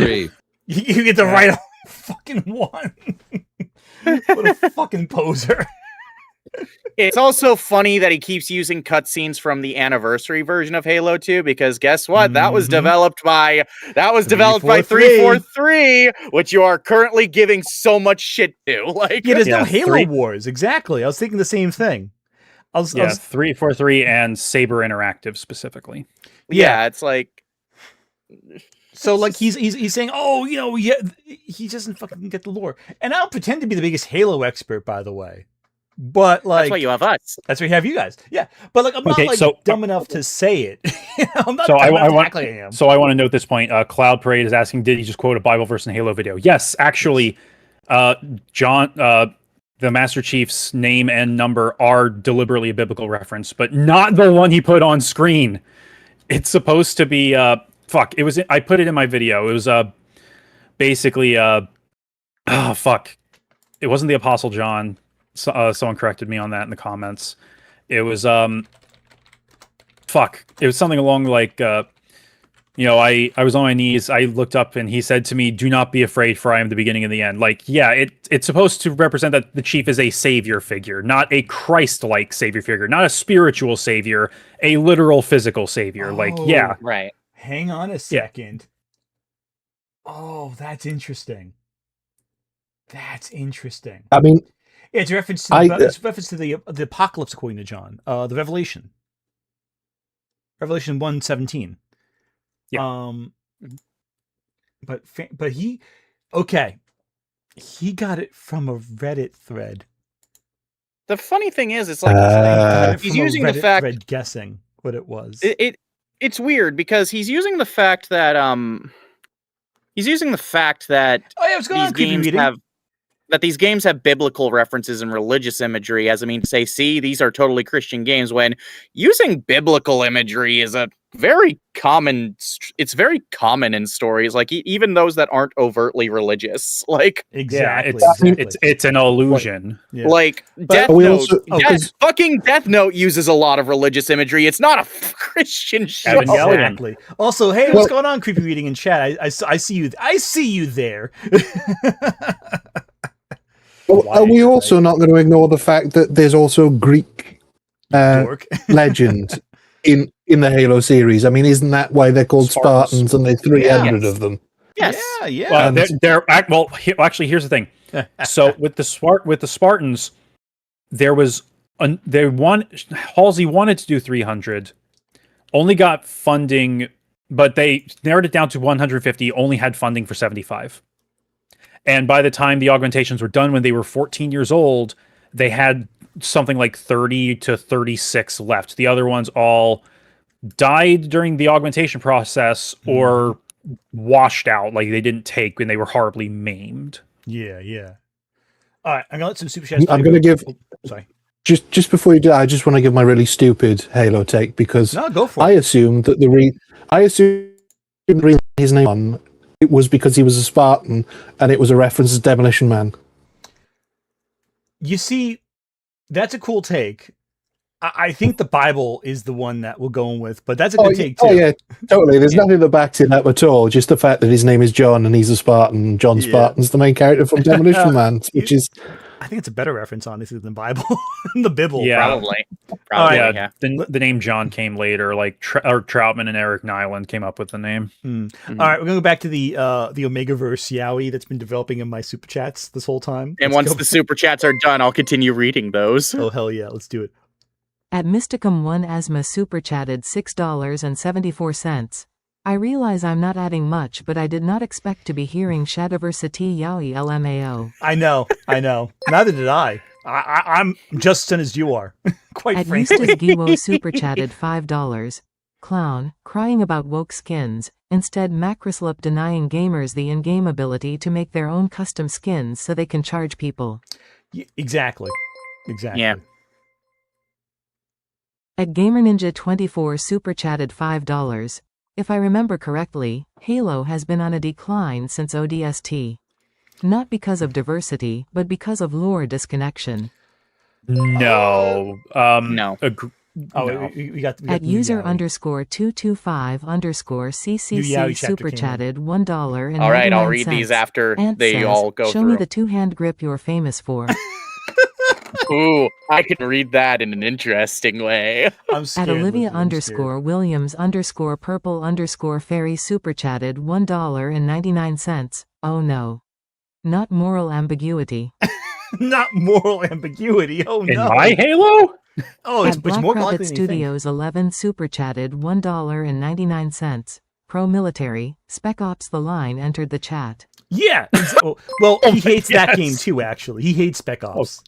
At user _225_CCC super chatted $1.99. Shad says, make my stretch marks even worse. Oh my god. Y'all are giving me gold to read At here. Corpus Leo XLV super chatted $2. Farty O'Donnell. I don't know what's wrong with y'all, but yeah, exactly. At M Alvarado _Iku super chatted $2.69. The character discussion reminded me of Metroid Prime 4. For all its faults, the focus on Samus' solitude and giving her a doomed mission was inspired. Fair. Yeah, I always agree with that one. At Wyatt Ahmedin 5747 super chatted $10. Here's my hot take for the night. Infinite has some of the best writing for the Chief. He has the curt dialogue that classic fans love and the further exploration of his character that newer fans love. Y'all are making me want to play Infinite now. It's definitely a hot take. I think let me know. It works. At user _225_CCC super chatted $1.99. Ant says, they, them cuz so much I can hold on to. God damn, this is the worst. At The Black best. Rabbit Studios the 11 best super and chatted worst same time. $4.99. Worst. Off topic, but didn't the controversy for Spider-Man and the Odyssey feel particularly toothless? Oh, entirely. Even Lupita seemed to just roll her eyes at it. Yeah, because they made a lot of fucking money. That's why they rolled their eyes at it. At user_225_CCC super chatted $1.99. Shad says, Ayo, this feels kinda woke NGL, but IDC. This is gold. Holy Amazing. shit. This is the At best. user_225 Oh, it keeps going. New chapter CCC dropped. super chatted $1.99. God, I have a lot to read after this. Ant says, you sure kept me woke all night, big boy. At user_225_CCC super chatted $1.99. Shad says, yeah, I did. I'm hungry, let's get Macca's.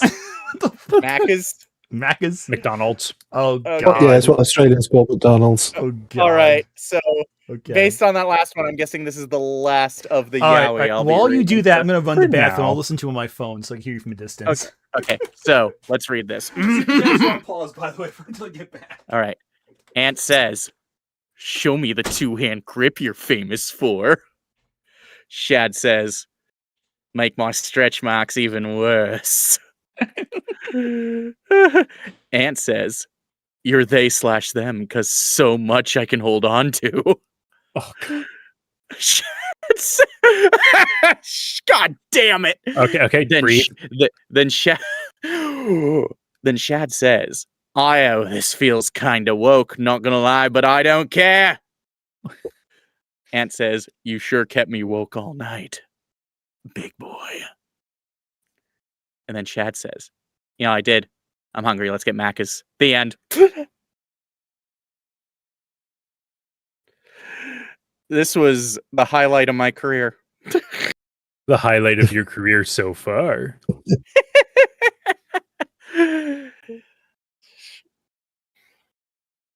Let's see. In terms of highlights of my career, it's like, oh wow, there's a lot.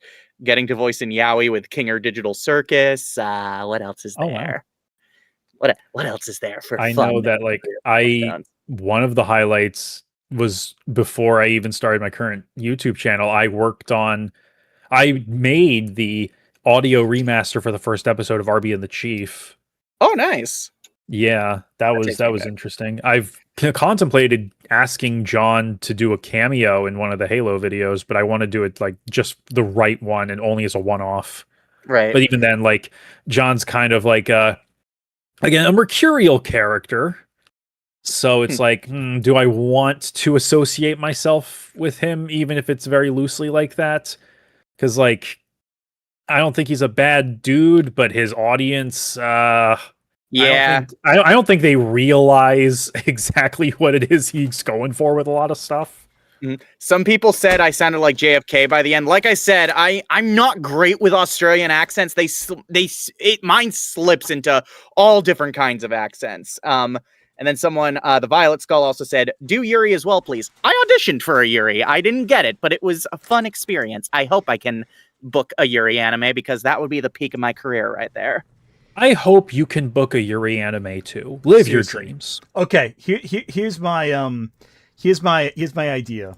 All right? Here's my terrible idea.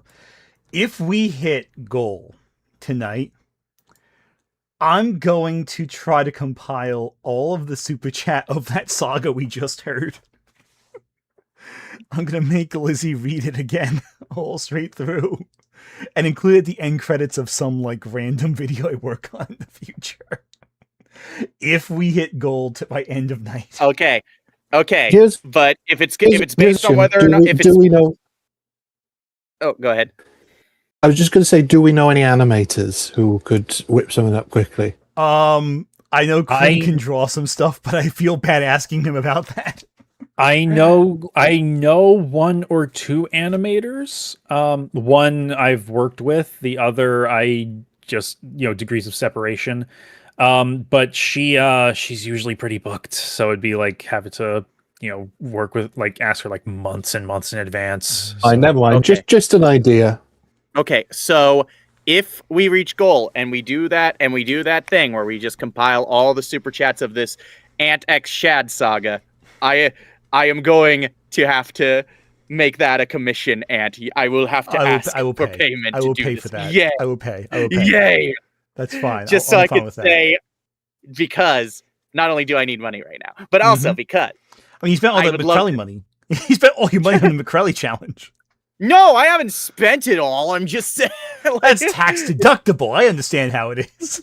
It's just, but yeah. But also, I think it'd be very funny to say I got paid for this. So. Oh, hell yeah. Hell yeah.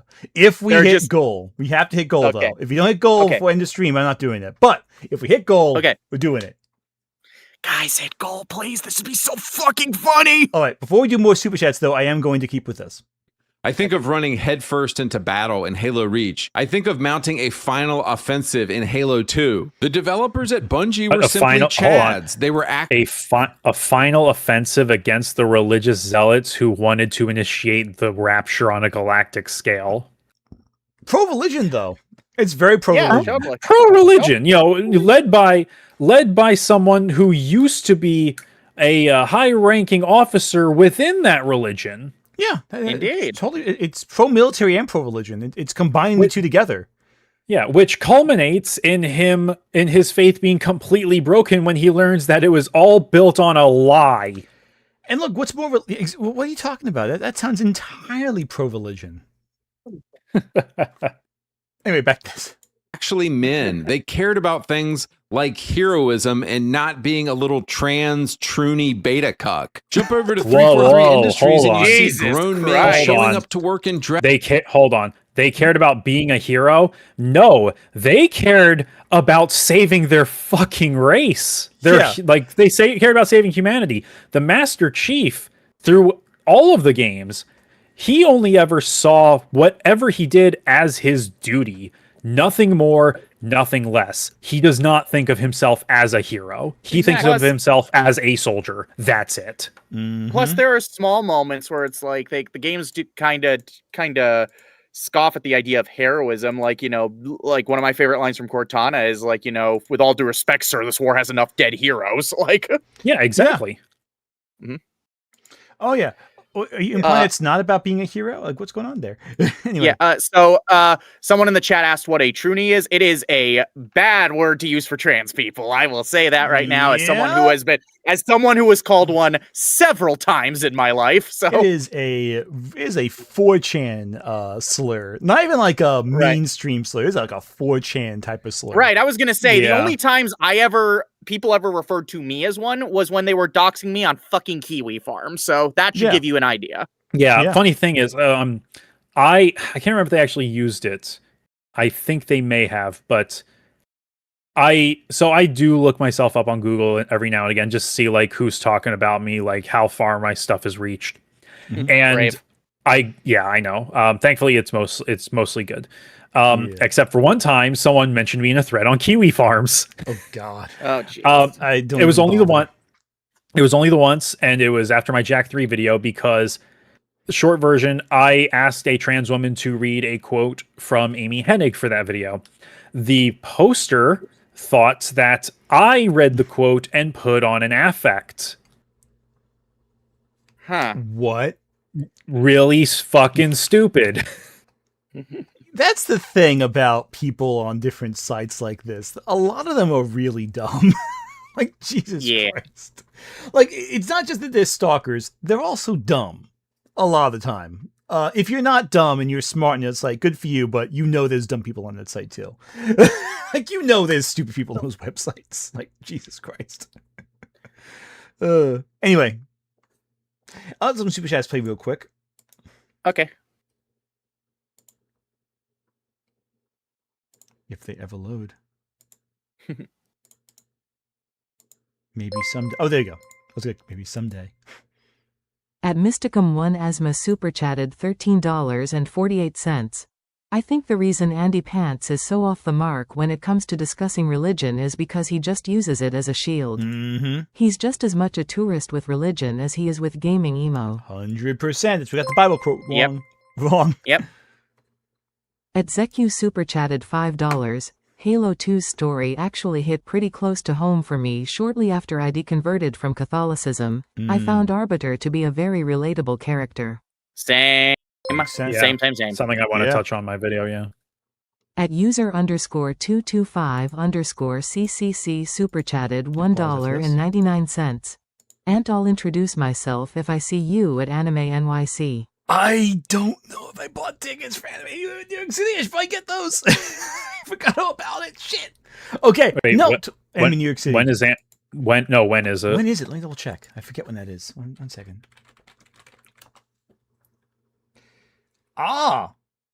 It is in a couple weeks. Oh, never mind. I'm not going to be up there until 4 weeks from today. By up there, I mean in Rhode Island. So I may be able to make Friday, and that's about it. Honestly, shit. I forgot all about the freaking New York City. Jesus. Okay. Yep, that is a. I have to pick them up. Great, fantastic. Okay, cool. Well, that is fun. I thought I would. I forgot that was so close. That is a good thing for me to know. Cool. Okay, cool. I might be at that if I remember to buy tickets before I. Okay, cool. Still, yeah, no, I agree. It's awesome. Hopefully I see you there. Hopefully I see anyone in New York City. It'll be fun if I get there on time. Anyway, video. Stresses. They're evil. They're demonic. They have mental illnesses. And of course, you see this come across in their games.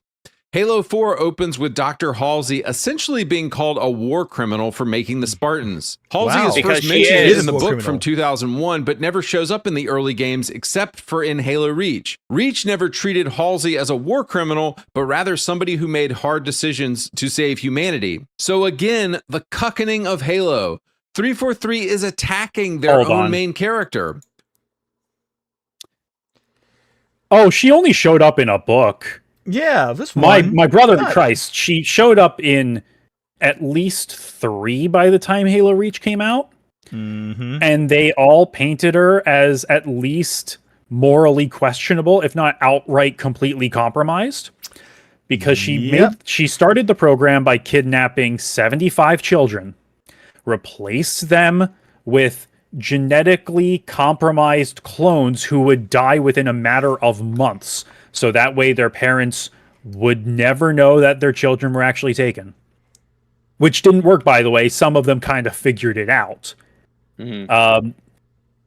Then in First Strike, she kidnapped one of her own Spartans and took her away to do God knows what. It's been a while since I've actually read First Strike, admittedly. And when she learned that, someone else decided to make their own Spartan program, but asked war orphans to volunteer, she went ballistic. Mm-hmm. How dare you infringe upon my work? Bitch, you had reservations about this, and you went through with it. Who are you to act high and mighty about all this? Yep. It's almost like characters do ambiguous and or horrible and or evil and or awful things in the canon of the story get treated like war criminals because they commit war crimes. But even if we ignored the books for a sec, just ignore the books for a second, pretend we only have the games. Raising children from the ground up to be soldiers is a war crime. Yeah, it kind of falls into child soldier stuff. You know, that's a bit of a not great thing. Plus, not a cool thing to do. Plus, the limited and legendary editions of Halo Reach came with Halsey's journal, which chronicles. Which I had. Yeah, and I still have mine. It's very easy to get because there's so many copies of limited editions still out there, unsold. It chronicles her thoughts on everything with the Spartan program, from just starting with the idea for the program all the way up to the events of Halo Reach. And when she sees that there are these other Spartans, Noble Team, and that one of her Spartans is with them, she is like, what the fuck? Who are these Spartans? These are not my Spartans. What have they done with the armor that I designed for my Spartans? She sees herself as a mother to the kids, which is cute. And I'm not going to deny that, yeah, she probably does feel maternal instincts for them, just like how they view her as a mother figure. The latter is more tragic than anything. The former, I think that's her conscience trying to soothe itself, not very successfully. But no, this woman was ethically compromised long before Halo Reach. You just weren't paying attention. Right, and even in Reach, like, the characters don't treat her like with much reverence. The only character who has any positive feelings towards her is George, which is, of course, the one Spartan 2 of the group. So yeah, so like, and they don't even go that far into the explanation. They just say, "Oh yeah, I've been one of hers I've been one of hers all my life," and the other Spartans just, like you said, don't treat her with any sort of reverence because they have no familiarity with her. It's like, oh yeah, she's just a civilian scientist, whatever. She's with naval intelligence, whatever. She's a high value asset. Okay, and she's grilling them. So it's like, okay, we don't really like her, but you can't do anything about it. And George is like, hi, you're like my mom. Yeah. And it's like, in general, like, you look at that and you go like, well, this character still raised fucking child soldiers. Like, that's it. That's the only thing I gotta know. Raised child soldiers, genetically modified them. That's a war criminal, like by all accounts. And it's like you look at like how AndyPants is like vague discussing about it, like glossing over her actions. Meanwhile, Because we who are the gay cucks in this conversation, apparently, according to AndyPants, are able to have a nuanced conversation about this character that dives into her actions. Because it's almost like these characters are like complicated figures with nuance to them. But the point is, Halsey being a war criminal is not an aspect introduced by 343. It's always been there. Yeah, he just didn't notice it. All right, let's keep going with this. But it gets worse. Most of Halo 4 is just Chief simping for Cortana. He has no real mission anymore. They're just trying to get back to Earth. His mission is to save her. Accidentally open a Forerunner artifact and out pops the Didact. The last thing Chief says in Halo 3 is, "Wake me when you need me." Wake me when you need me. To me, this implies that Chief should be kept in cryo sleep. And her first line is, "Wake up, Chief. I need you." I hate this framing of... So Chief's story in Halo 4 is like, yeah, he wants to save Cortana because Cortana has been like... is probably his only... At this point, as far as he knows, his only surviving companion. And she's been with him for a long-ass time.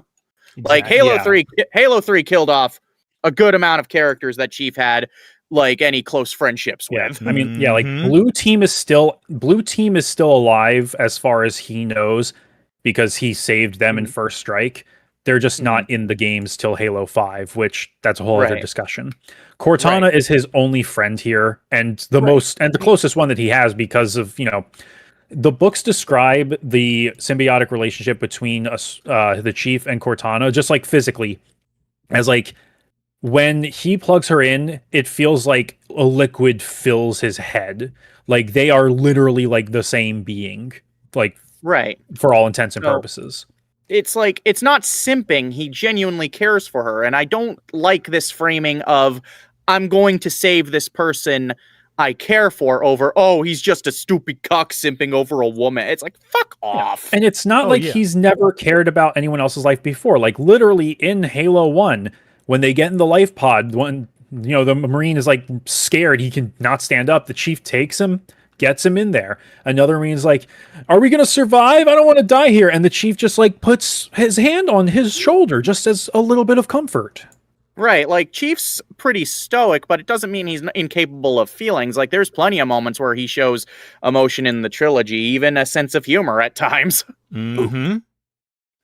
Yeah, like, and so this is like obviously much later. This is deep in the 343 era, but there is a book that takes place right after the events of Halo Infinite where the Weapon, who actually does choose a name at that point, but that's irrelevant here, actually like asks the Chief about like how he's feeling about like everything with Cortana, because she can tell like he clearly feels guilty about everything that happened there. And he basically lays it out for her. And he's like, I understand that I am not processing any of this well. I understand that there are things outside of my control. I do not know how to do these things. Therefore, and this is all in the past. Therefore, I am just going to keep moving forward because that is literally all I know how to do. Like he acknowledges that, and he just can't do anything about it, and that's horribly tragic. Right. I mean, it was pretty clear for me from memory. It's been a while since I played it, but in Halo 3, his relationship with Cortana is deep. Yeah, wait. I just realized Halo 3, part of the mission was saving Cortana, so why aren't you bitching about him being a simp? Well, it's almost like, AndyPants doesn't remember what these games are like and just tries to wax nostalgically about the games he grew up with. Yeah. And he forgets everything after that. I mean, he's mentioned a few times that he replayed the original trilogy before making this video. And you know what? I'm going to take him at his word for that. I'm also going to assume that he just started looking at his phone during cutscenes, if not outright skipping them. Mm-hmm. Right, because, like, the cutscene where he saves Cortana genuinely, just for the record, it genuinely gets me choked up every time. Yeah, like you know me when I make a promise. It's so good. He's seriously so damn good. I love it. But like in general, like I don't know, like this guy's a moron. I think it is the best way of putting it. And we're gonna keep going with this. Let me just let the super chats play real quick. Okay. At GamerNinja24 super chatted $5. I apologize for the confusion about Halo's decline. I just remembered a lot of people not liking ODST and Reach on release. Oh no, on release they were controversial. If I remember correctly. ODST especially, just because it was kind At Eustace Giwo super chatted $5. Less so, but Halo is pro-religious. When the conflict with the Covenant is spawned from their Relius Crusade, which is based upon a historical misunderstanding face with rolling eyes. Very religious. Very pro-religion. Reach was controversial for one reason. At Barney Nedward super chatted $1.99. What's wrong with adult male virginity? He supposedly has a child, and supposedly has a wife, or had a wife. At Corpus Leo XLV super chatted $5. Listen, who wouldn't simp for Halo 4 Cortana? AndyPants is insane. Yes, that is also accurate. Fair. It's like AI girlfriend before AI girlfriend. At Stephanie Sparta super chatted $6. Hi, Steffi. Cheat's mission is to simp for Cortana. He's just like me, FRFR. He's just like me. By the way, going to be streaming At Halo CE with Steffi this weekend. So underscore CCC super chatted $1.99. I checked. My entire fanfic is in this current VOD. Hell yeah! So it'd be easy to get when we if we hit goal today. Woo! At Mysticum1 Asma super chatted $67.41. Getting closer. I'm going to regret this in the morning. Oh, this might actually happen. Thank you so much, you trooper. You are bringing my horrifying recommendation to reality. So we have to play Lizzie to voice something in the future. Okay, so yes, Shellshock39, you are correct. I was going to say that there were fans who didn't like Reach at launch because it contradicted the fall of Reach. In fact, there was an entire website and a small movement at the time Cody Miller's website trying to decanonize the game in favor of the book because the book had been canon for 9 years at that point and people had gotten so attached to it. In fact, I have to watch a lot of stuff with Marty because he does a lot of interviews and podcasts, and that's where I get a lot of info. Unfortunately, but he noted in one of them that Marcus Lato, the director of Halo Reach, he brought up to Marcus during the game's development that it was contradicting stuff that was in the book, and Marcus Lato's response to that was, "I don't care." Accurate. Yeah. No, I remember. I wasn't really online that much when Halo Reach came out, but I did hear about the decrying its status as canon because I watch a Halo YouTuber named Frogarchist, and he did a couple videos on Cody Miller's infamously bad speed run. So I kind of found out about all that through those videos. So I'll talk about it when I get to my Reach video, probably next year. But that makes sense. All right, let's keep going. Sleep until there is a clear mission for him, and that never actually happened in Halo 4. What was your mission? Get back to Earth, fart around on some alien planet, and talk to the Didact? He didn't say wake me up when there's a mission. He said wake me when you need me. It's obvious Halo 4 was made by retards and pronoun people, but it gets even worse. The first time Chief runs into other Spartans, we get this embarrassing interaction. At Zeku super chatted $2. thought you'd be taller. Cortana, the original Just in case you VTuber. wanted more things to cringe about in Halo 4, I read online that the didact is a metaphor for imperial dominance, racial supremacy, and forced assimilation. This Because is all the Google creators of- AI. Yeah, that's literally just the AI telling you the answer. Well, then again, he used AI for his video game too, so that makes sense. He used. I was gonna vibe say coding. the thumbnails on his videos looked AI. So Do you want to see what his video game looked like? oh, please show me. I know I'm gonna hate it. So here's the thing. Like, he's talking about Palmer and deriding her. Like, nobody in the fandom liked Palmer, but not because she was a woman. It was because, and it wasn't just. It was partially because like she was bad mouthing the chief for like downplaying him. But here's the thing: she wasn't like a major subject of conversation till Spartan Ops, because in the campaign, she's hardly a presence. Right, I barely remember her. Exactly. And like, I didn't finish Spartan Ops, but like, man, like, she is so repetitive, constantly. Like, she talks down scientists, she dismisses scientists, and always calls them eggheads. Like, she is a very flat, uninteresting, even annoying character, but it's nothing to do with her being a woman. She's just not very well written and not very likable. No, true.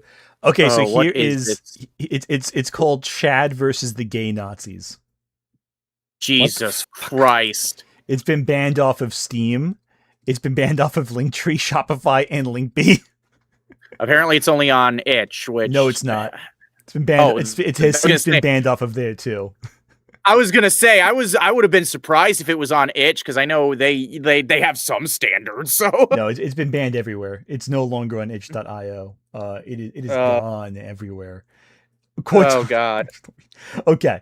Cortana, the original VTuber. Yes, accurate. All right, let's get going. If Halo 4 are gay and woke, you can 100% assume they are talking about white people in America. But wait, guys, the UNSC is definitely meant to be a metaphor for America in the first 5 Halo games, and in those games, we are the good guys. So which is it? Again, How is it how is it an allegory for America if America doesn't exist?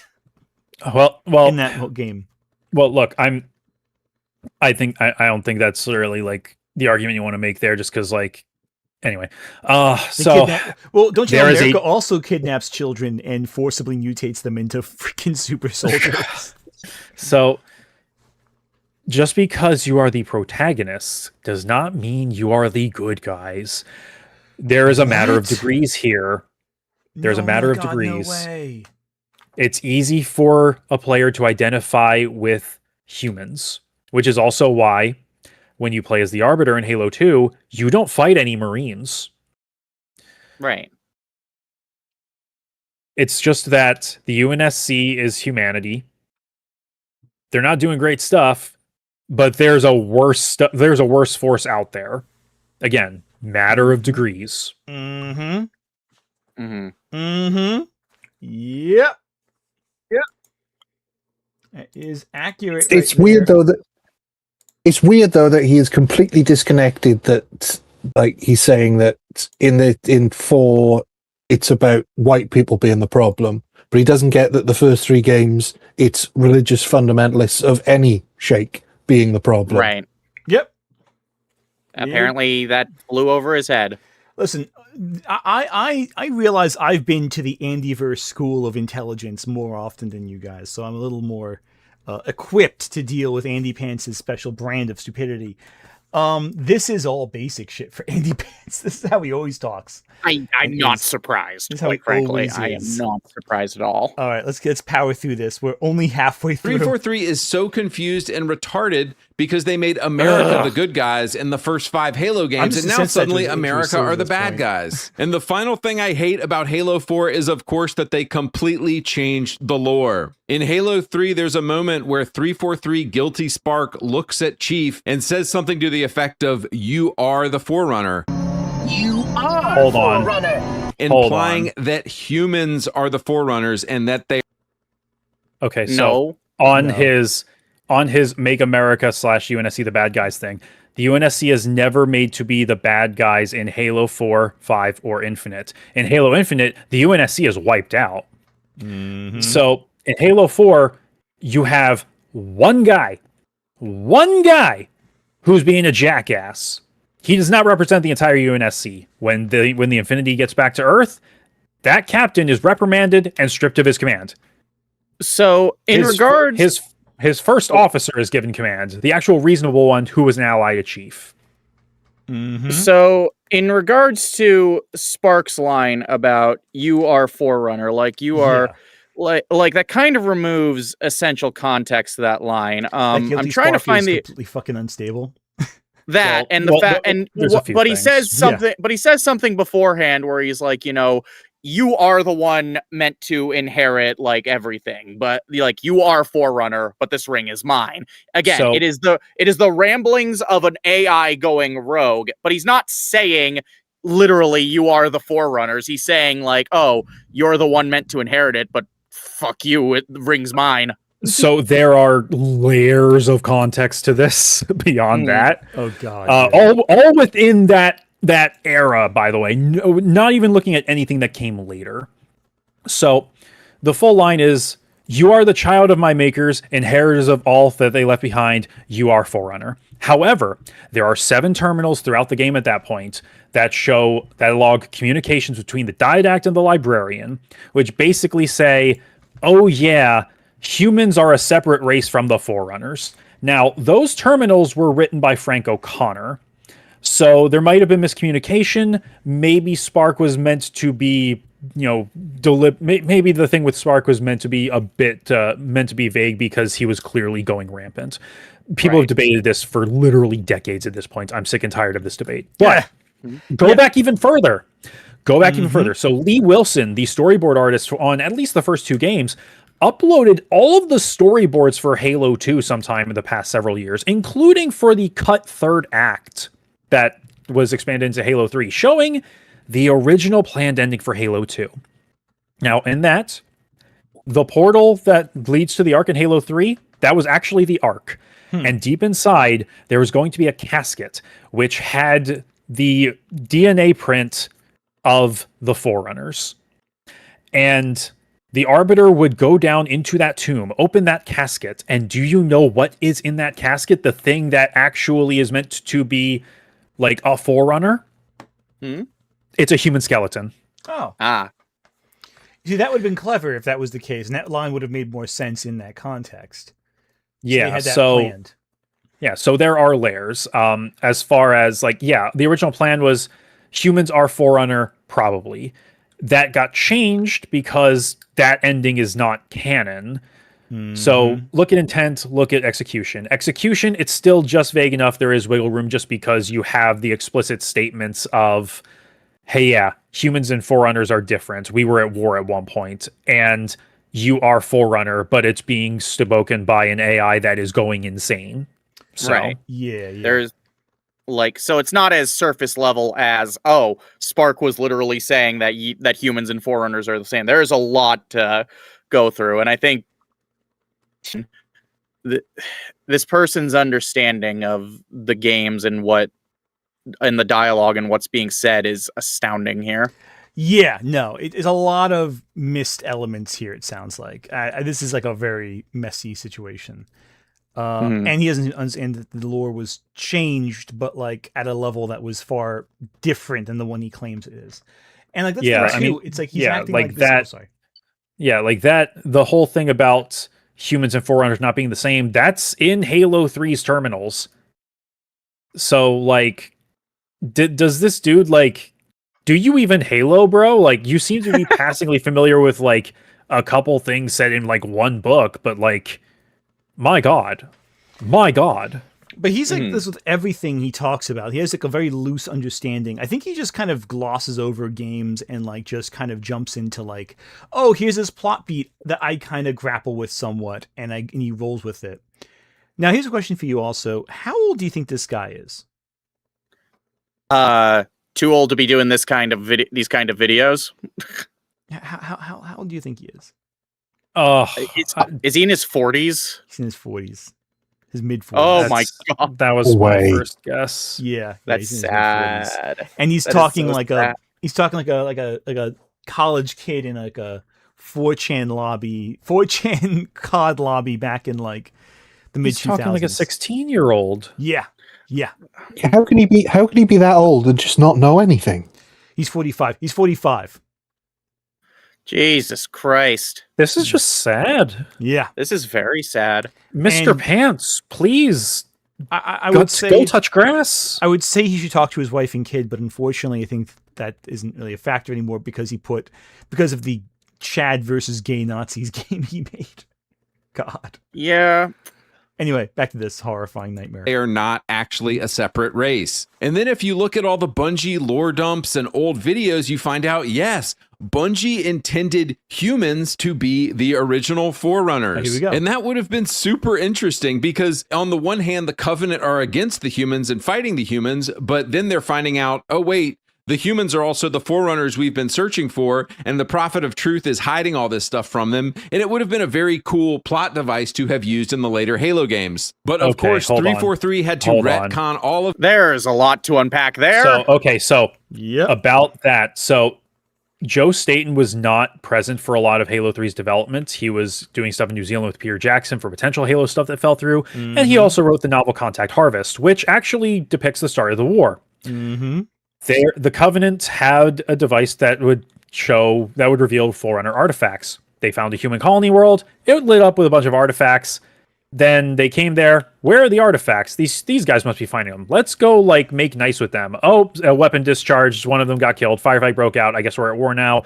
Oh shit! It wasn't showing us artifacts. The things that were lighting up on this radar were the humans themselves. Oh shit, that means they're the Reclaimers. Oh shit, we killed a Reclaimer. Oh shit, we got to cover this up. And that's how the Prophets of Truth, Mercy, and Regret rose to power, basically through blackmail. You can't really use that as a plot device post Halo 3 because there is no more Covenants. The Covenant you see here are barely Covenant remnants. These are Julam Dama's Covenant. Which is not important to understand the story going on in Halo 4. But this is all explained in Glasslands and the Thursday War. This is not the same Covenant. There are no more prophets. The leader is an elite who is still a zealot, who still believes in the idea of the Forerunners. Maybe not the Great Journey, but at least the Forerunners. Right. Exactly. All right, let's keep going. Of this, they tossed out all of Bungie's lore and they said, no, we're going to make the Forerunners a completely different race that look like Voldemort. So yeah, one of the biggest reasons Halo 4 is trash is because they threw out all of Bungie's lore and they made the Forerunners this separate race, and nobody wanted that, and the 343 games are just dog shit. Anyway, moving on. The Halo games are primarily games about military conflicts. They're not necessarily only about Chief. The original ship attacked in Halo 1 was the Pillar of Autumn, a military ship. You do reconnaissance for the military the entire game. Halo 2 opens with the Chief being awarded medal. Yeah. Not even by the time I was gonna say, by the time the Flood enter the story, it's like oh shit, we gotta blow this bitch. Yeah, right. Any military protocol goes out the fucking window because at that point they don't know where the fuck Keys is. Turns out later he's infected. So not just infected, assimilated. Right, pretty much for all intents and purposes, fucking dead. But which for what it's worth, I don't so in Halo Anniversary, there is a terminal that shows Key's mind getting stripped away bit by bit. That is pulled directly from the novelization by William C. Dietz. Yep. I remember when I first played Anniversary, I was so happy they incorporated that scene into the game somehow. And it's probably the only time I play CE where I switch to the Anniversary graphics because I want to see that terminal. So same, I agree. I'll let you in on something off the when we're off stream later. Oh boy. Oh hell yeah. Oh hell yeah. All right, I love this so far. Let me let some super chats play real quick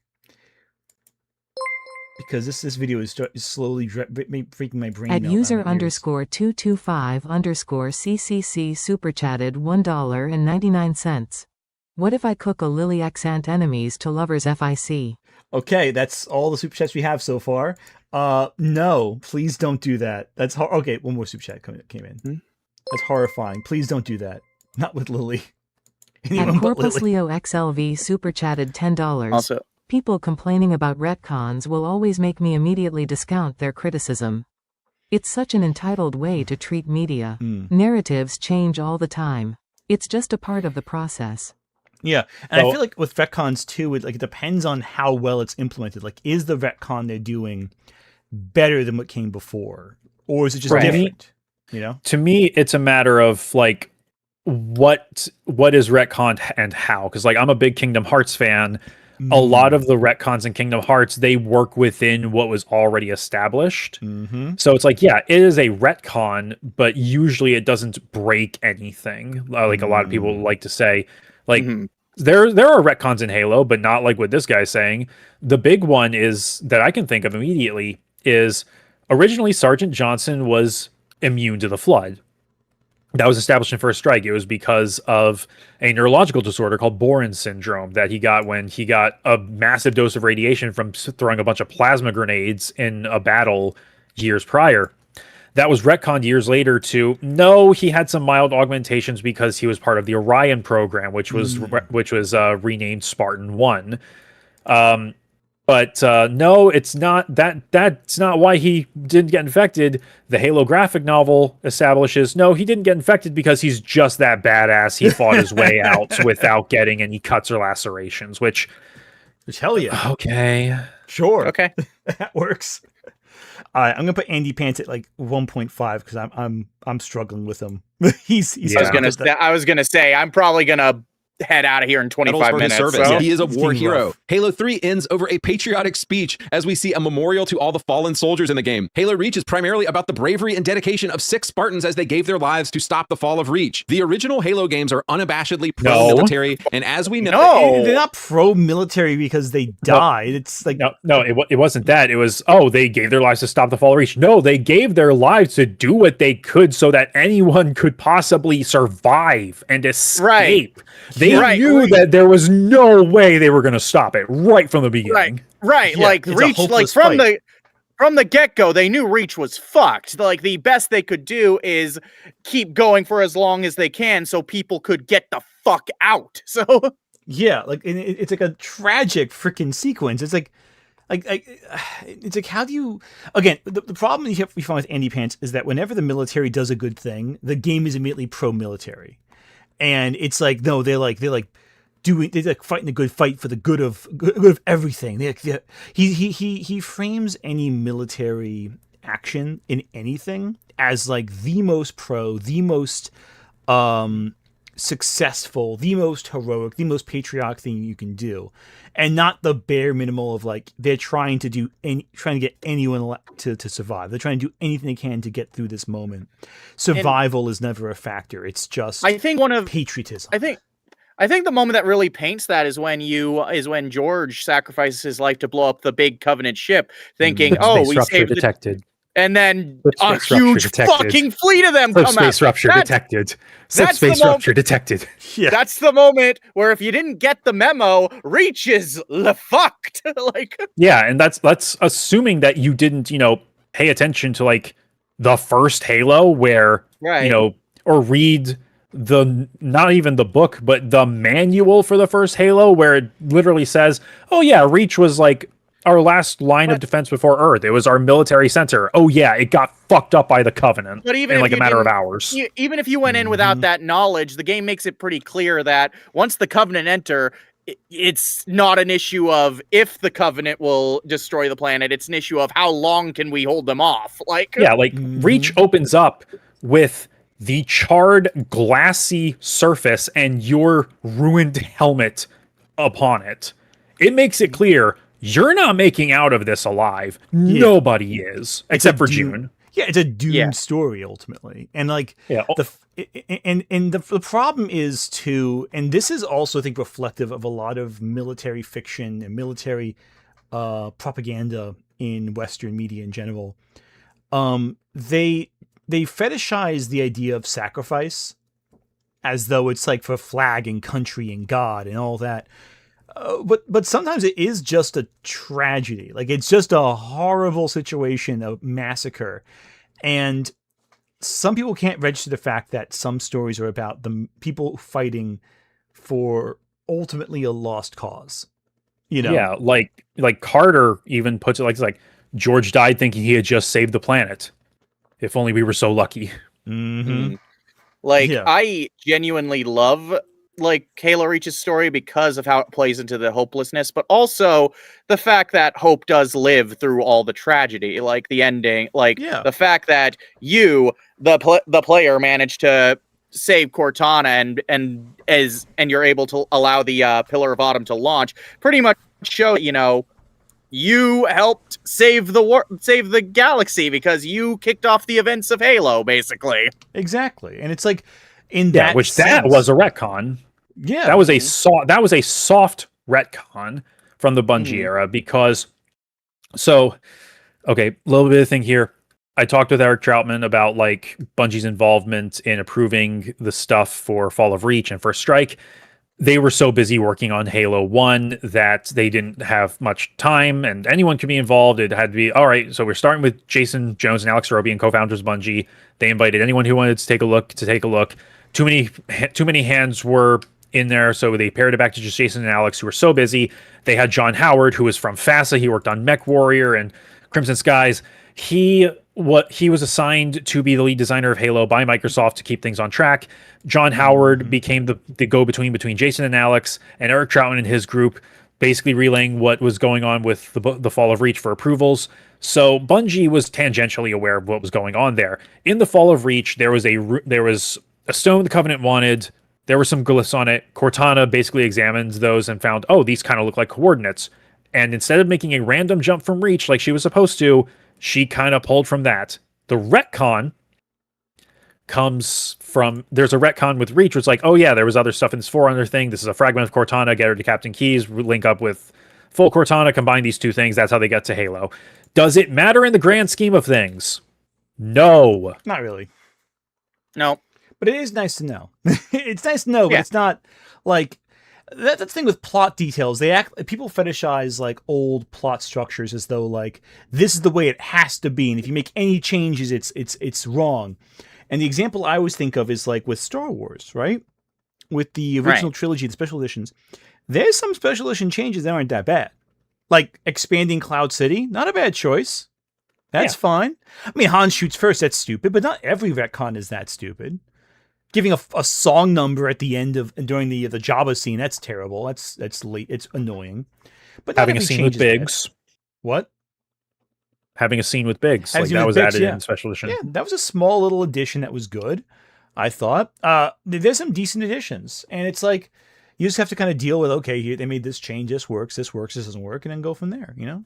Anyway, let's get this video done with because I'm about to die watching this. No, the military makes leftists, libcucks, and troons seethe. But moving on, we know that the military framing in the good Halo games is the perfect foil for Master Chief. The UNSC soldiers and all the military stuff in the Halo games have always grounded these games and made them feel more real than Pixels were able to. Because the 343 games were made by feminists and gay men who think the military is icky, it's obvious that the military's role got severely downgraded in the 343 games. But how does that serve as a foil? That's not what a foil is. Yeah. What? Not really anything to dig into there. He's a fucking idiot. He doesn't know what a foil is. He's just a moron. Okay.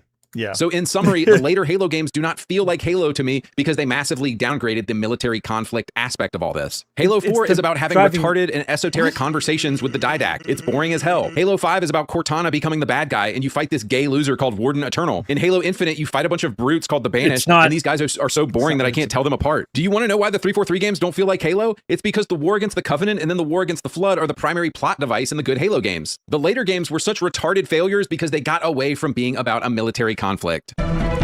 They're all military conflicts. What? They all are. I mean, like even Infinite, which is more of a guerrilla military thing, is still military. What the fuck are we doing here? Like, does he think that a military conflict with someone other than the main, like the fight ended? They finished the fight. That's what Halo 3 is about. They finished the fight. It's done. The war is over. So there's a new conflict that has to come up. Like, what are you talking about? This is so stupid and gay. It's the only word I have. It's you so gay. You know, I think the human language is gay. If I hear more words, it's homoerotic. It makes me question things. This fucking guy is making me want to kiss you, Ant, out of spite. I don't even like him. Fine, I'll do it as spite. Do it live. Gay kiss out of spite. Gay kiss out of spite. You know what? If we hit goal, then whenever we meet up, which I'll probably see it by the end of the year. Maybe we'll see what happens. At some we point. will kiss and we will record it. Maybe another goal. We only have one goal set, but the next goal. Well, the next goal. Next goal. Goal. Then we can have multiple goals hit over the course of streams. Yeah, you will be the first man I kiss. I appreciate that. I will not answer that question with my side. And back to this. Religion. All right, my final point. Number 3, Halo has always been about religion. Is there anything that Reddit, atheists, and pronoun people hate more than religion? And this explains why the 343 games have almost all of the religious... I mean, I'm neither of those, so it works out. I'm none of those. Look, it's always so weird to me when people are like, oh, like if the pronoun people hate religion, as if there's not religious queers around. Like, yeah, like, do you know how gay the Catholic Church is? Like I'm Methodist. We're all for gay. We're all for. We all love the. Well, we have an entire life group for queer people in the church. So, well, I think when he says religion, he's specifically referring to Christianity. Yeah, and I don't think he's Catholic, so I think it's just like he might be Methodist. Oh, he's a Protestant. I know. Sorry, Lizzie. Shun the non-believer. Shun the non-believer. Sorry. Shun. Do you know how often I've been hearing Charlie the Unicorn quotes on TikTok? The Gen Alpha has rediscovered Charlie the Unicorn, and it scares me. Oh damn! Oh dear! It's a Leopleurodon, Charlie. I've been hearing that.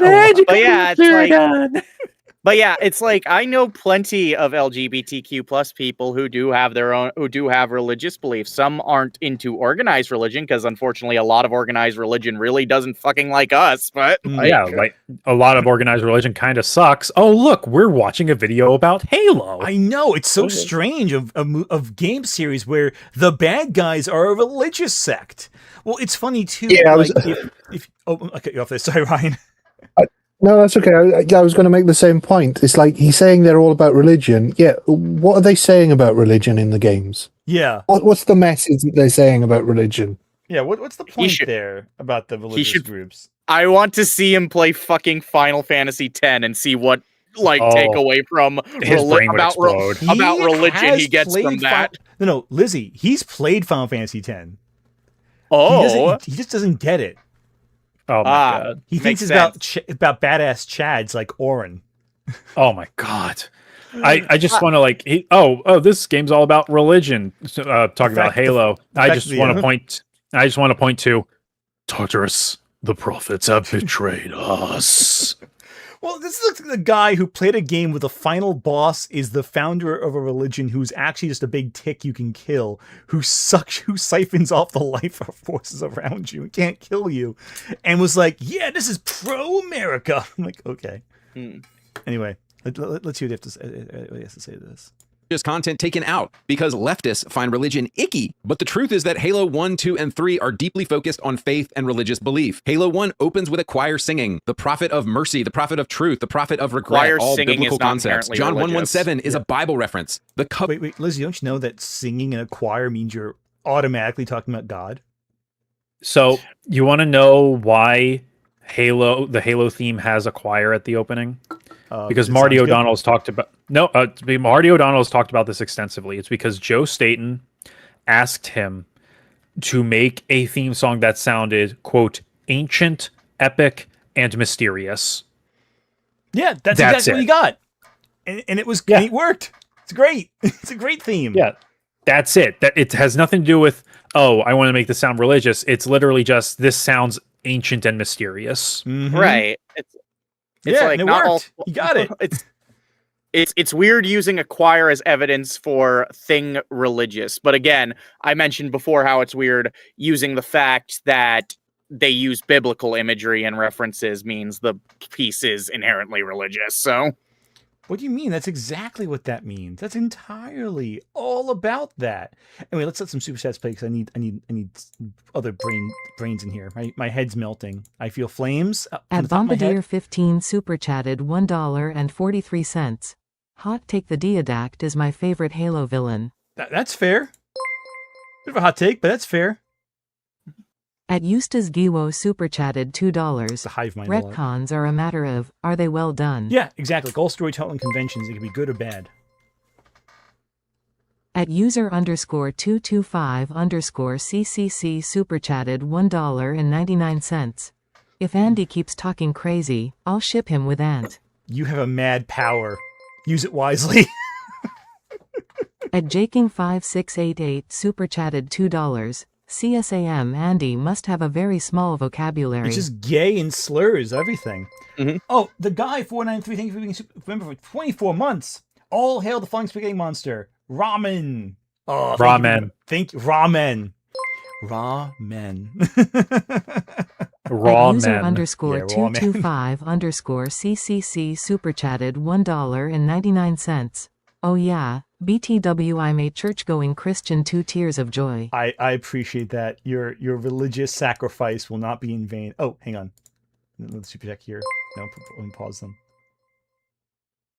At user_225_CCC super chatted $1.99. Lily says, Ant, I'll cut my antipsychotics for you. No, we're not doing Lily. Hold on. It's horrifying. Oh god. No. Is she on Mystical one antipsychotics? Asma super chatted $6.74. Would you be shocked? I would be shocked. This'll be my last one, but I don't think any religion is inherently bad. It's the abuse of power by the religious elite which is bad. I would almost agree with you, but there's one exception to that rule. Scientology is inherently bad. Well, Scientology is not a religion. It's not cult. a real religion. It's a cult. Yeah, exactly. Yeah, But basically. Fair. All right. Let's. Power by the religious I elite. have to go in 10 minutes. Let's see if we can get this. Let's power video. through this. Oh, Power okay. through. Covenant is a Bible reference. The flood, also a Bible reference. Marty Yes. O'Donnell indicated that the original name for the covenant was the dervish, which would have been a direct reference to Islam. So if you look at the original Halo trilogy, it is clear that these games are about religious fanaticism versus America. The UNSC represents the USA, and the covenant represents the Middle East conflict. The prophet of... Oh, okay. There we go. We made it. We made it. What? See? Yeah. The people with the Pope hats is Islam. That's what this is. So I just want to point out, Halo Combat Evolved came out on November 15th, 2001. Mm-hmm. They locked most of it in. They locked in the story, and they finished up the cutscenes before September 11th. Mm-hmm. They could not cram in any deliberate allusions to 9/11 or any conflict that would brew in the first game. And Halo 2 is building specifically off of that first game. Wait, Andrew, are you saying you didn't just throw the plot together in about a couple of weeks? Well, hold on. I'm going to blow your mind even more. Oh my god. So he mentioned that the Dervish was going to be the Arbiter's original name. That is true.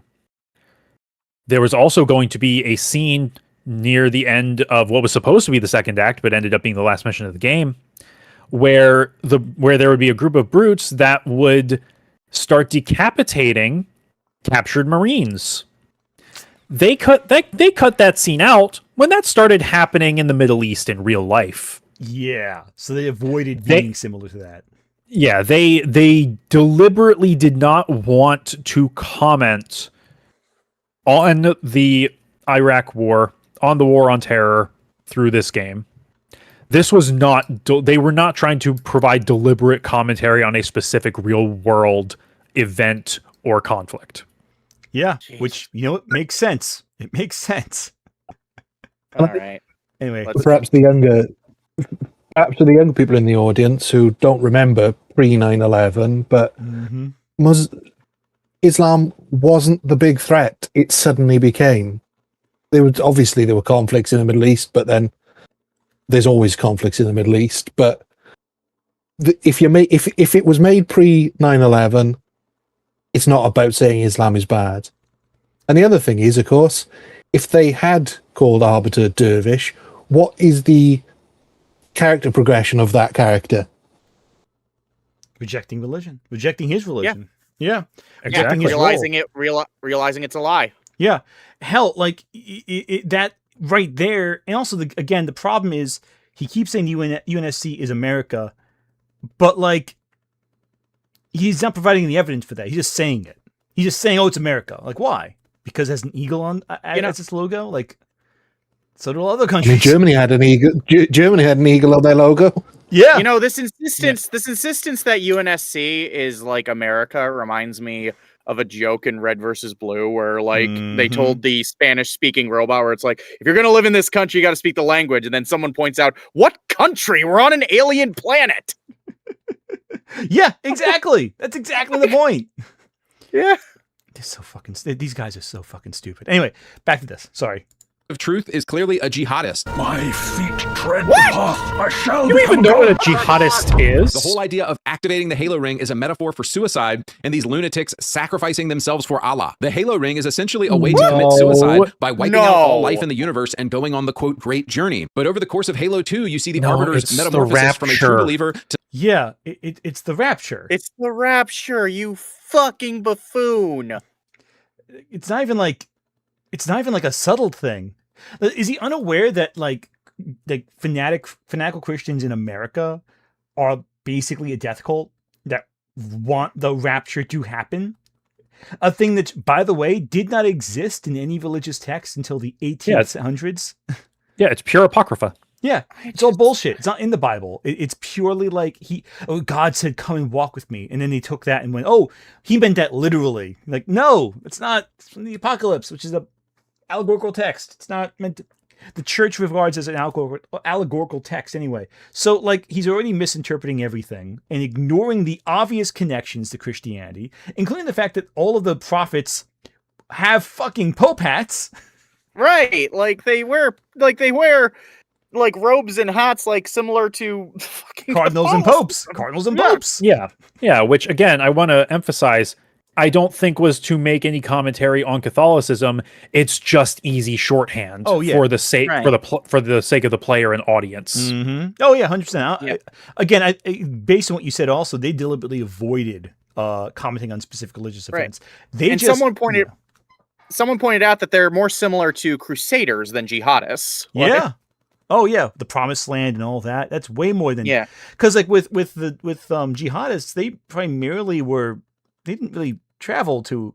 They had attacks on Western soil, but they mainly stayed in their section. They didn't really travel all that much. They had like sporadic attacks and were far weaker than the American military. Ultimately, they survived by using the terrain to their advantage. This is an aggressive attack. It's very different. Anyway, I only have a few minutes left. Let's try to wrap up this video. To somebody who actively questions his religion. You could say over the course of the first 3 Halo games, the Arbiter goes from a radical Muslim to a moderate Muslim who doesn't believe religious suicide is the answer anymore. This is why the Chief and Arbiter are able to team up and take down the Prophet of Truth and prevent the annihilation of the universe by these religious fanatics. So it's not true to say that Christianity is fighting the Covenant in the Halo games, but what is clear is the Human Covenant War is 100% a metaphor for the Iraq War, which is the conflict our country was engaged in. He literally avoided that. Okay. At the time. Another interesting thing here is that Master Chief's name is John 17. How can it be an allegory for the Iraq War, which was going on at the same time the game was already out? How did we even enter the Iraq War when Halo 2 came out? Yes. Halo 2. Halo 2, yes. Okay, Halo 2. But the war started in like.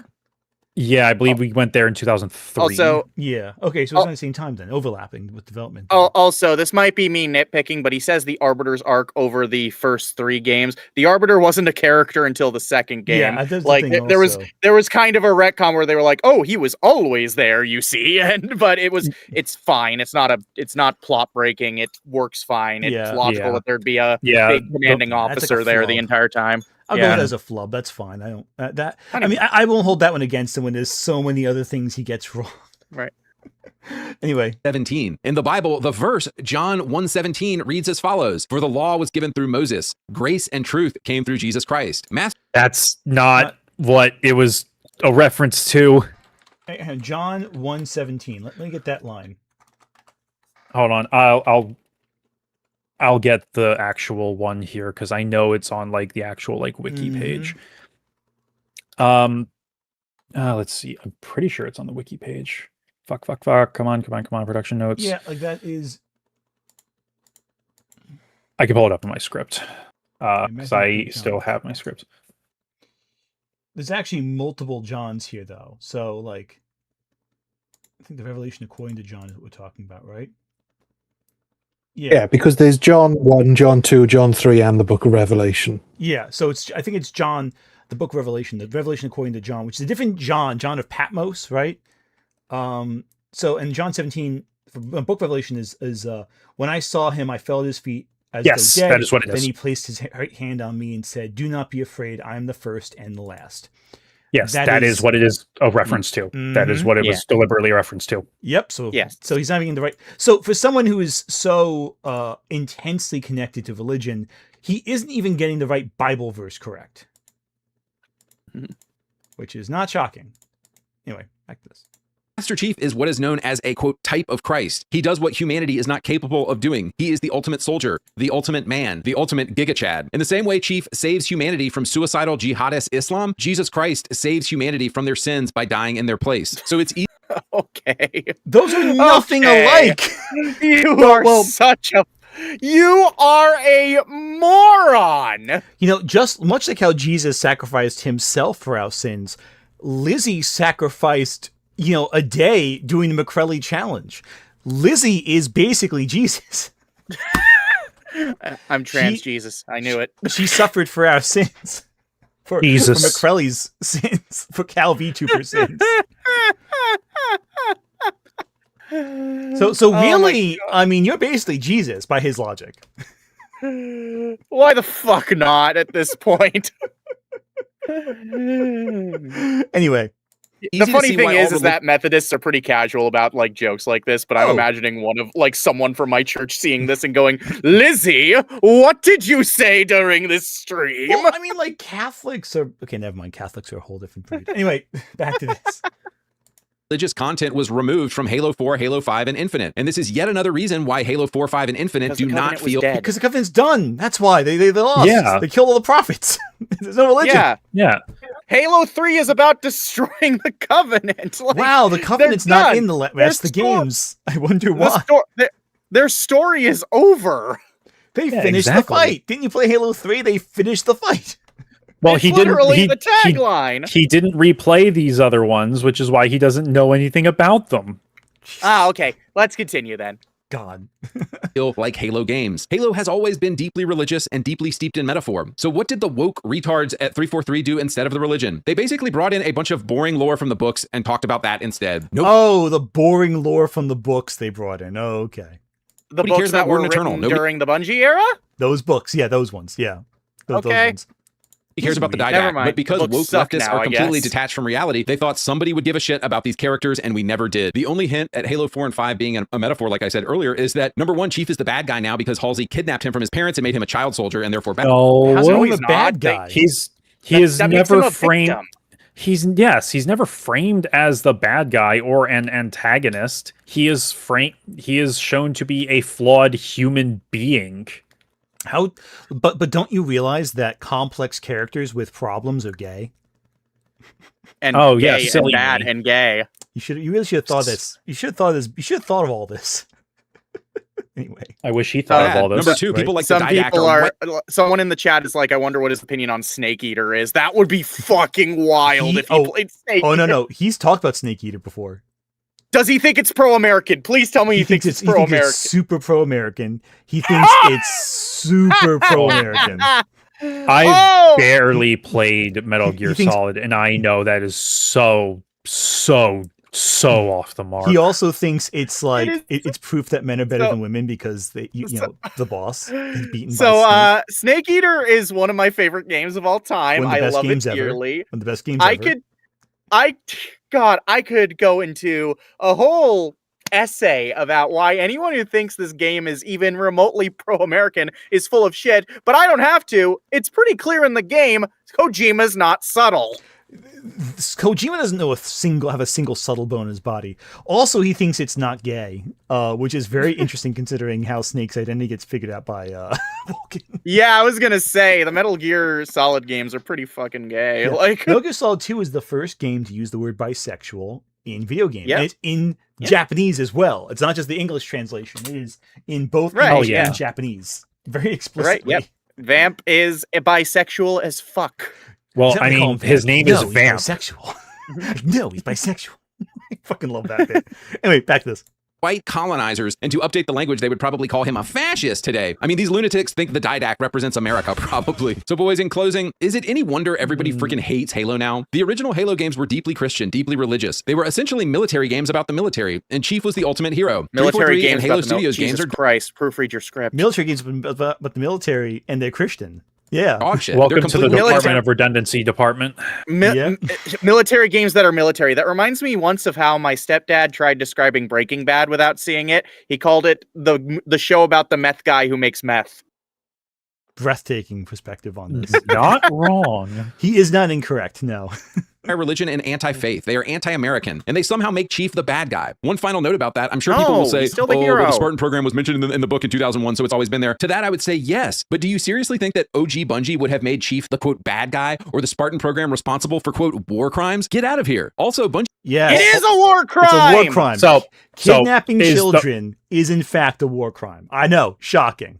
Yeah, so like make the Spartan program responsible for war crimes. I mean, in the Jesus Christ, how do I even parse the way he phrased that? The Spartan program itself is a war crime. Yes, like the foundations of it are war crimes.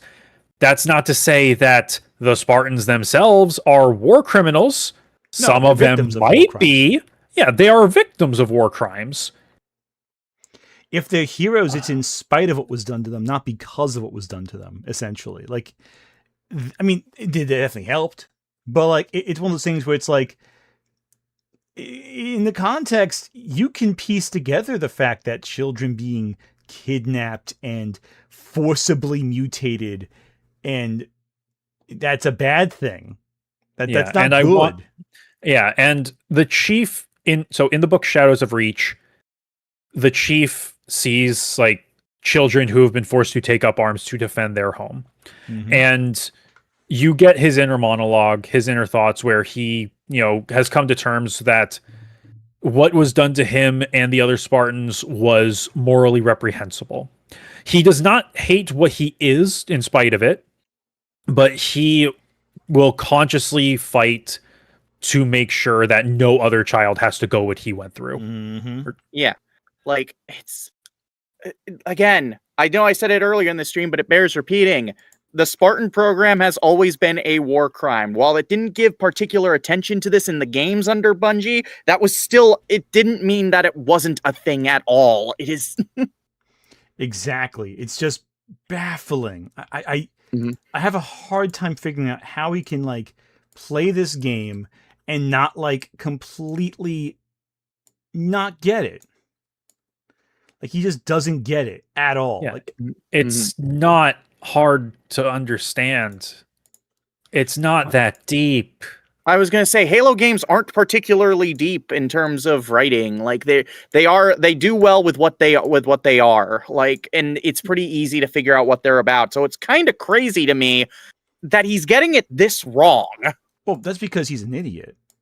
Well, yeah, He's working backwards from a conclusion. Yeah, let's finish this off. That's why the table's wobbling. Exactly. Let's keep going, and we'll play Super Chats once we get through this last little bit. Bungie made it clear that the games are canon and the books are not canon. The games always took precedence over the books. But anyway, in closing, the whole reason Halo works as a game is because morality is so black and white. And I think that you will find in real life, morality is still very black and white. Woke people and pronoun people are evil, satanic retards. They worship Satan. They are trash, and they represent the flood. The USA, Christians, and all of humanity who value life, liberty, and the pursuit of happiness are the UNSC. All right, boys, I'm going to get out of here.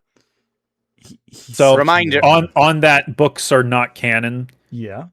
Joe Staten said in an interview in 2004, like mere weeks before Halo 2 came out, literally said the books are canon and should be treated as such. Right. He expressed a minor grievance he had with First Strike, but he still said the books are canon.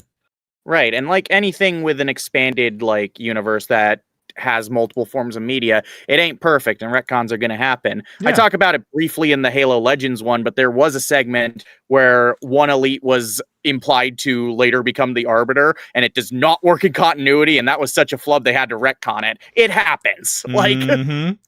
Like it's fine. Like yeah, like shit happens in these kinds of things. It's not the end of the world. It's okay. It's okay. We can survive. Look at all the retcons in Doom, right? Like fucking the Doom games changed a lot. When they started making them again, they changed some details about who Doom Guy was, the Doom Slayer, and all that.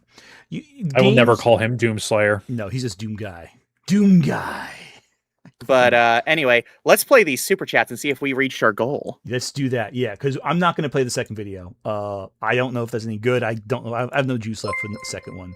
That was too much. At user_225_CCC super chatted $1.99. Lily says, "Ant answer your phone or I'll bite it off." No. No. Oh, and that's God. it. That's the last one. We did not make goal. Tragically. We are so close, though, Ant. Unless someone wants to donate in the next... How much do we have here? How much is that? $41 in the next, like, couple of minutes. I'll let the stream keep running in case there's anyone who wants to do that. To have us adapt this madness into... I guess we're stalling for time to see goal. One thing I do want to mention is... It says a lot to me that he thinks that anyone who is of LGBTQ identity worships Satan, because again, that's completely disregards religious people who are LGBTQ plus. Like, again, have you seen? Keep talking. I'll show you something real quick.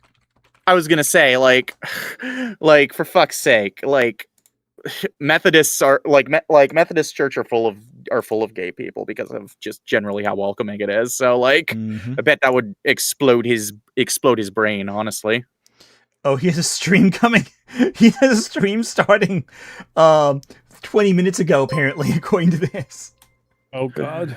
Oh, dear. At 00ojolono00 super chatted 71 cents. Thank you so much for your super chat. It's appreciated.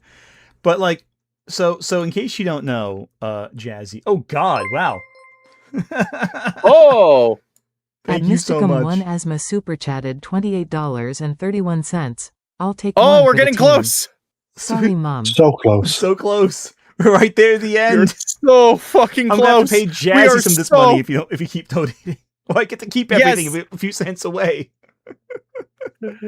Come on, we are so close, fam. Get me paid to read yaoi involving Ant and Shad, please. But in case you don't know, Jazzy, as we're going through, I'm not sure if you noticed a pattern with his videos here. He has oh God, no, the legend. It's been done. At 000 Agent 88 super chatted $10. Here it is. Yes. We did compile them. I'll compile this whole script. I'll tell you what you owe me for this, Ant. Fine, I'll tell you do it. exactly how much I'm charging. I'll have to ask Krim also to do. Oh, about more super chats coming in. Cool, More. Awesome. Oh, God. At Kate Cast Reviews super chatted $4.99. A bunch of them. Try to help with a question. Is there a piece of media you've wanted to cover for a video but haven't figured out how to yet? Yes, Conan the Barbarian and Tarzan. Both of those I want to do at some point, but I don't know how to cover them. At Corpus Leo XLV super chatted $20. Wow. Gay fanfic, here we go. Hells yeah. I'll give credit to you, user 225. At Cloud Parade super chatted $5. Thank Gotta you. contribute to Yaoi TIME. Trademark. Beautiful. At user_225_CCC super chatted $1.99. Thank you, Chad and Ant.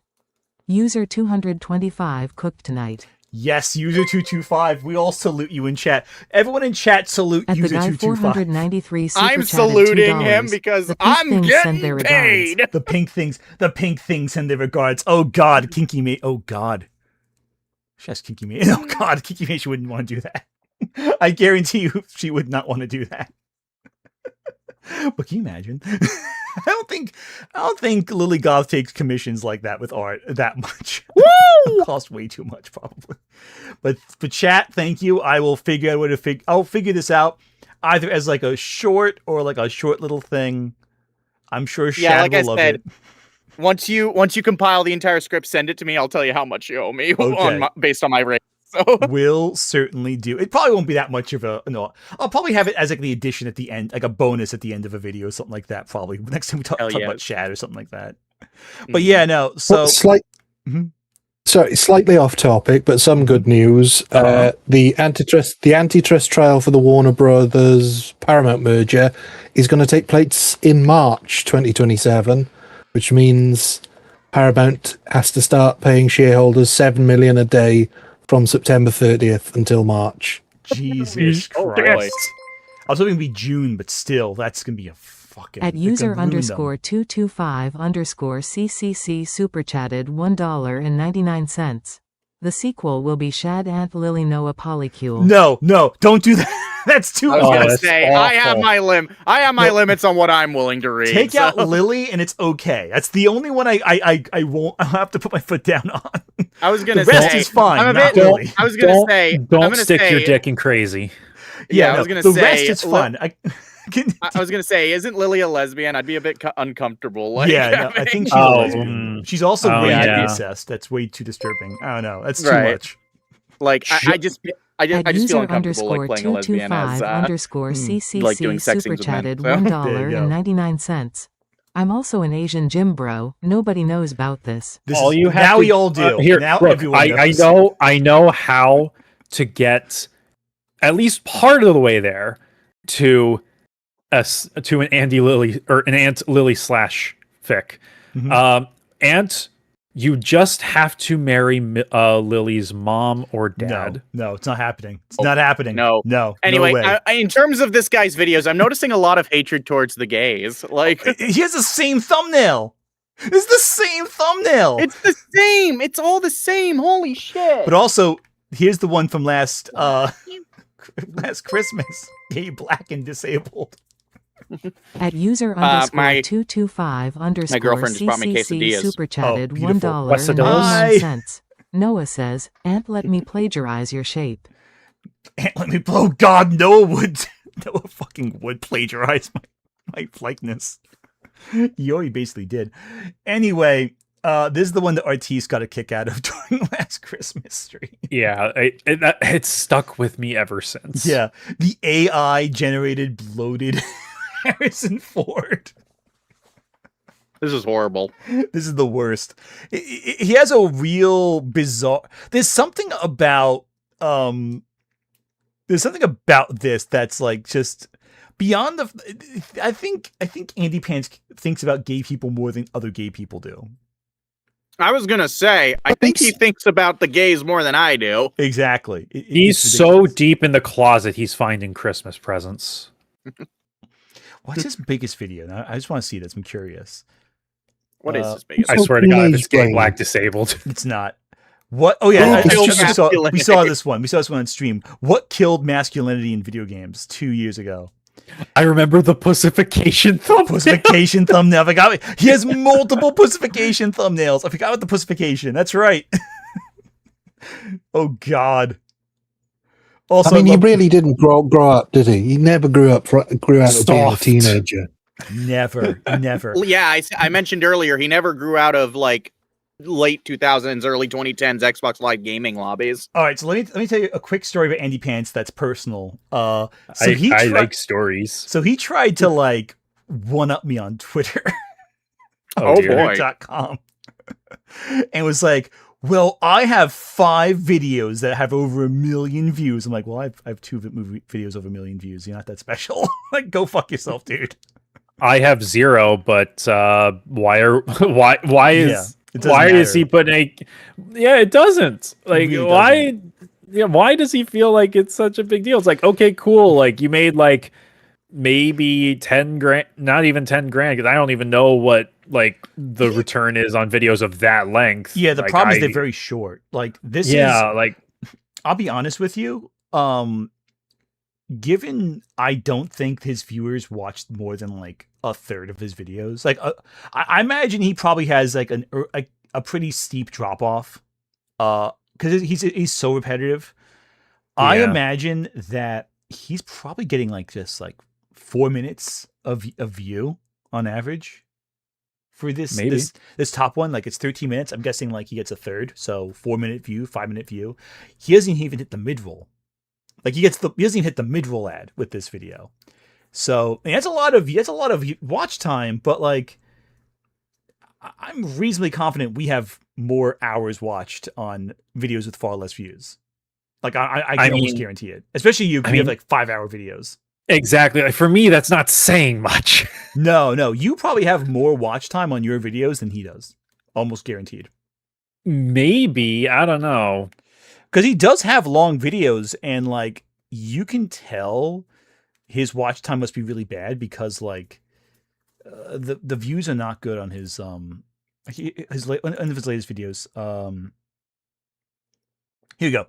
So how GoldenEye reinvented shooters. An hour and 48 minutes. Oh, it was a podcast. Yeah, So. well, it's a podcast, but it's still like under 10,000 views. Like that's some like streams get more than that. And I think looking at the Far Cry 5 one just a little further up, I think that's more indicative because that's like almost 3 hours long. It doesn't seem to be a podcast. Oh, it is a podcast. Structure. Yeah, it's same structure. So here's the thing about it's so bizarre. I'm not going to play a whole video, but he has a weird thing about he's gotten lazy with his videos lately. Like this Halo one's unusual for him. Watch this. Oh, what is this shit? Vagina to your armor and celebrate Women's Day and Indigenous Pedophile Visibility Day? Instead of playing as ultra chads like Marcus, Dom, and Cole, wouldn't you rather play as one of the many ugly? So watch this. Watch this. Is based. But they've been doing that for at least a year now. So that happened with Battlefield 6. See? Battlefield 6 had a really base trailer to come out.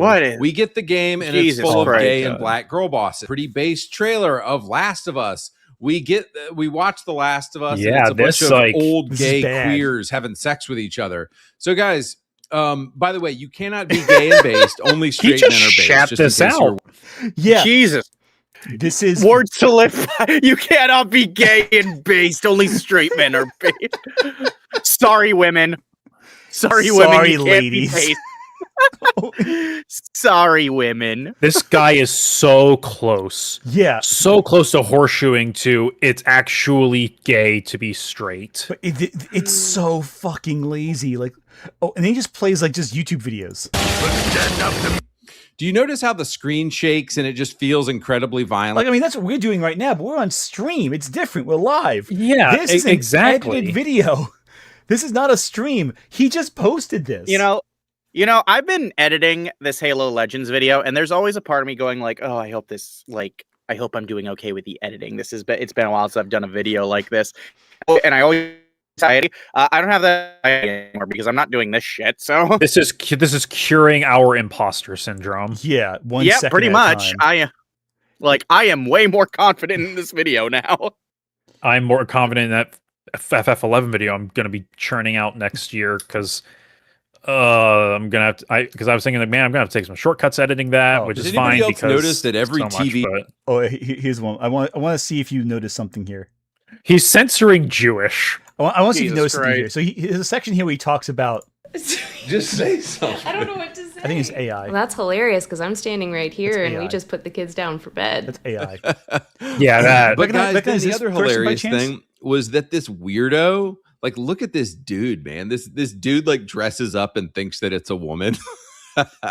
He is so salty. I mean, I'll say this: anyone who covers him. I don't know who this person is, but until he started, until he started like calling her a man, I didn't know she was trans. Dead Domain's not. Oh, they? Yeah. Oh, that's Dead Domain. My bad. Yeah, my bad. I was always uncertain with Dead Domain's pronouns until like I saw them like on like somewhere. Yeah. But it's just because I've only watched the one Dead Domain video, and I looked on their channel, and I think they have their pronouns on there. But yeah, like, so I'm not super familiar with them. That's why I didn't like recognize them. So the thing with Dead Domain is, and I'll say this really briefly, Dead Domain covered AndyPants Game when it first came out and made fun of it, and AndyPants has never gotten over it. He's still pissed about it like a year later, and like that's just like what he does. He's just a angry weirdo. Like the Act Man got into a debate with him, and he got like freaking like torn apart by that. And the Act Man has said some shit that I'm like not cool with, but like like a lot of shit he's not cool with. But like but he's way better than AndyPants. Like I mean, it's one thing if he says shit that I'm like that's stupid. I don't agree with that. Is another level to like be this. Right. Yeah.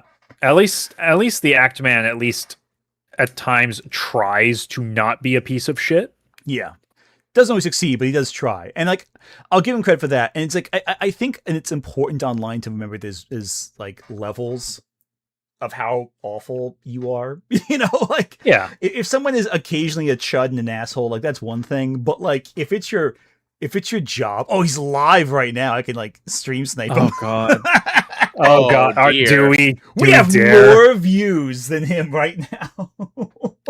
3 hours in. I mean, that's fine. He's got more than I got. Oh, yeah. No. He's got. Well, the thing is also, he also has a much bigger channel. He has like 300 subs, so it makes sense. Yeah. Still. Anyway, that's all we have for today. I don't have the juice to fucking stream snipe him. I don't have the juice in me for that. But no, thank you so much. It was a lot of fun. We'll figure out the Yowie storyline and we'll go from there. And it would be a nightmare to figure out. I'll get it taken care of. Don't worry. I'll just go through. I am so excited. Yeah, I'll probably take care of it like tomorrow at some point because I don't know if I have the juice in me otherwise. I was gonna say I'm pretty much free all week, so once you have it ready, I'll calculate the payment and record. Hell yeah! I'll talk to Krim. I think Krim will probably say please never and like send me back various images of his like little imp like grossed out drawing it. Just sketches of just like him like asking for a raise. Oh god, I love it. Okay, so thank you all. Where can people find you, by the way? This is the first time in a while I made it to the end of one of these things. Okay, you can find me at Lizzie Rose VO over on YouTube. Same, I believe the same username on Blue Sky as well. Let me just make sure. I never remember all my stuff. Yes, LizzieRoseVO.bsky.social if you want to follow me there. I mostly post about random gremlin shit because that's what I am. So, you know. Ryan, you can find you can find me on YouTube here, Andrew Bluette. That's blue with 2 T's on the end. If you like Halo, I did a big Halo retrospective of like last month. Ant's in it. He voiced some quotes from Joe Staten, the game's writer. It was turned out really well. If you like Halo multiplayer, become a patron. You can join in for the Halo multiplayer Discord. We're doing Halo 2. I'm trying to get a lot of stuff done for that. I'll play one day. Hopefully soon. Hopefully soon. Yeah. I'll back up some space for it. And mine? You can find me at Nothing But Media on YouTube and Blue Sky, where I talk about mostly retro films and TV. And thank you for exposing me to yet another hideous video by a hideous human being, and always a pleasure. Always a joy. And hopefully, finally tomorrow, I'm hoping to have my Spider-Man review up. Probably won't do great, but we'll go with it. And then hopefully I get to do the racism video this weekend too. That'll be fun. That would be a much easier task. Probably have that by Saturday, hopefully, but we'll see. Anyway, and then next week, the project that at least... Actually, Ryan, I think, did you voice something for that too? I forget. No, I didn't do anything for that. No, that's right. Because it was all like, after that, it was like a couple, there were very few male lines, if I'm being honest. Very few male lines in that one. I think I took them all. I was going to say, I think I took all the chud lines. Yeah, you took all the chud lines, and then it was mostly N.K. Jemisin after that point. Or Elizabeth Bear or something like that. Anyway, thank you so much for watching, for helping me out, and thank you all for watching. Thank you for writing. Everyone in chat, give user225 another like salute, because that fan fiction is horrifying, and I'm scared to recount all of it in chat. This is gonna be so fun. So great. Anyway, thank you everyone so much for watching. I'll see you all next time. Take care, everyone. Bye-bye. All right. Bye.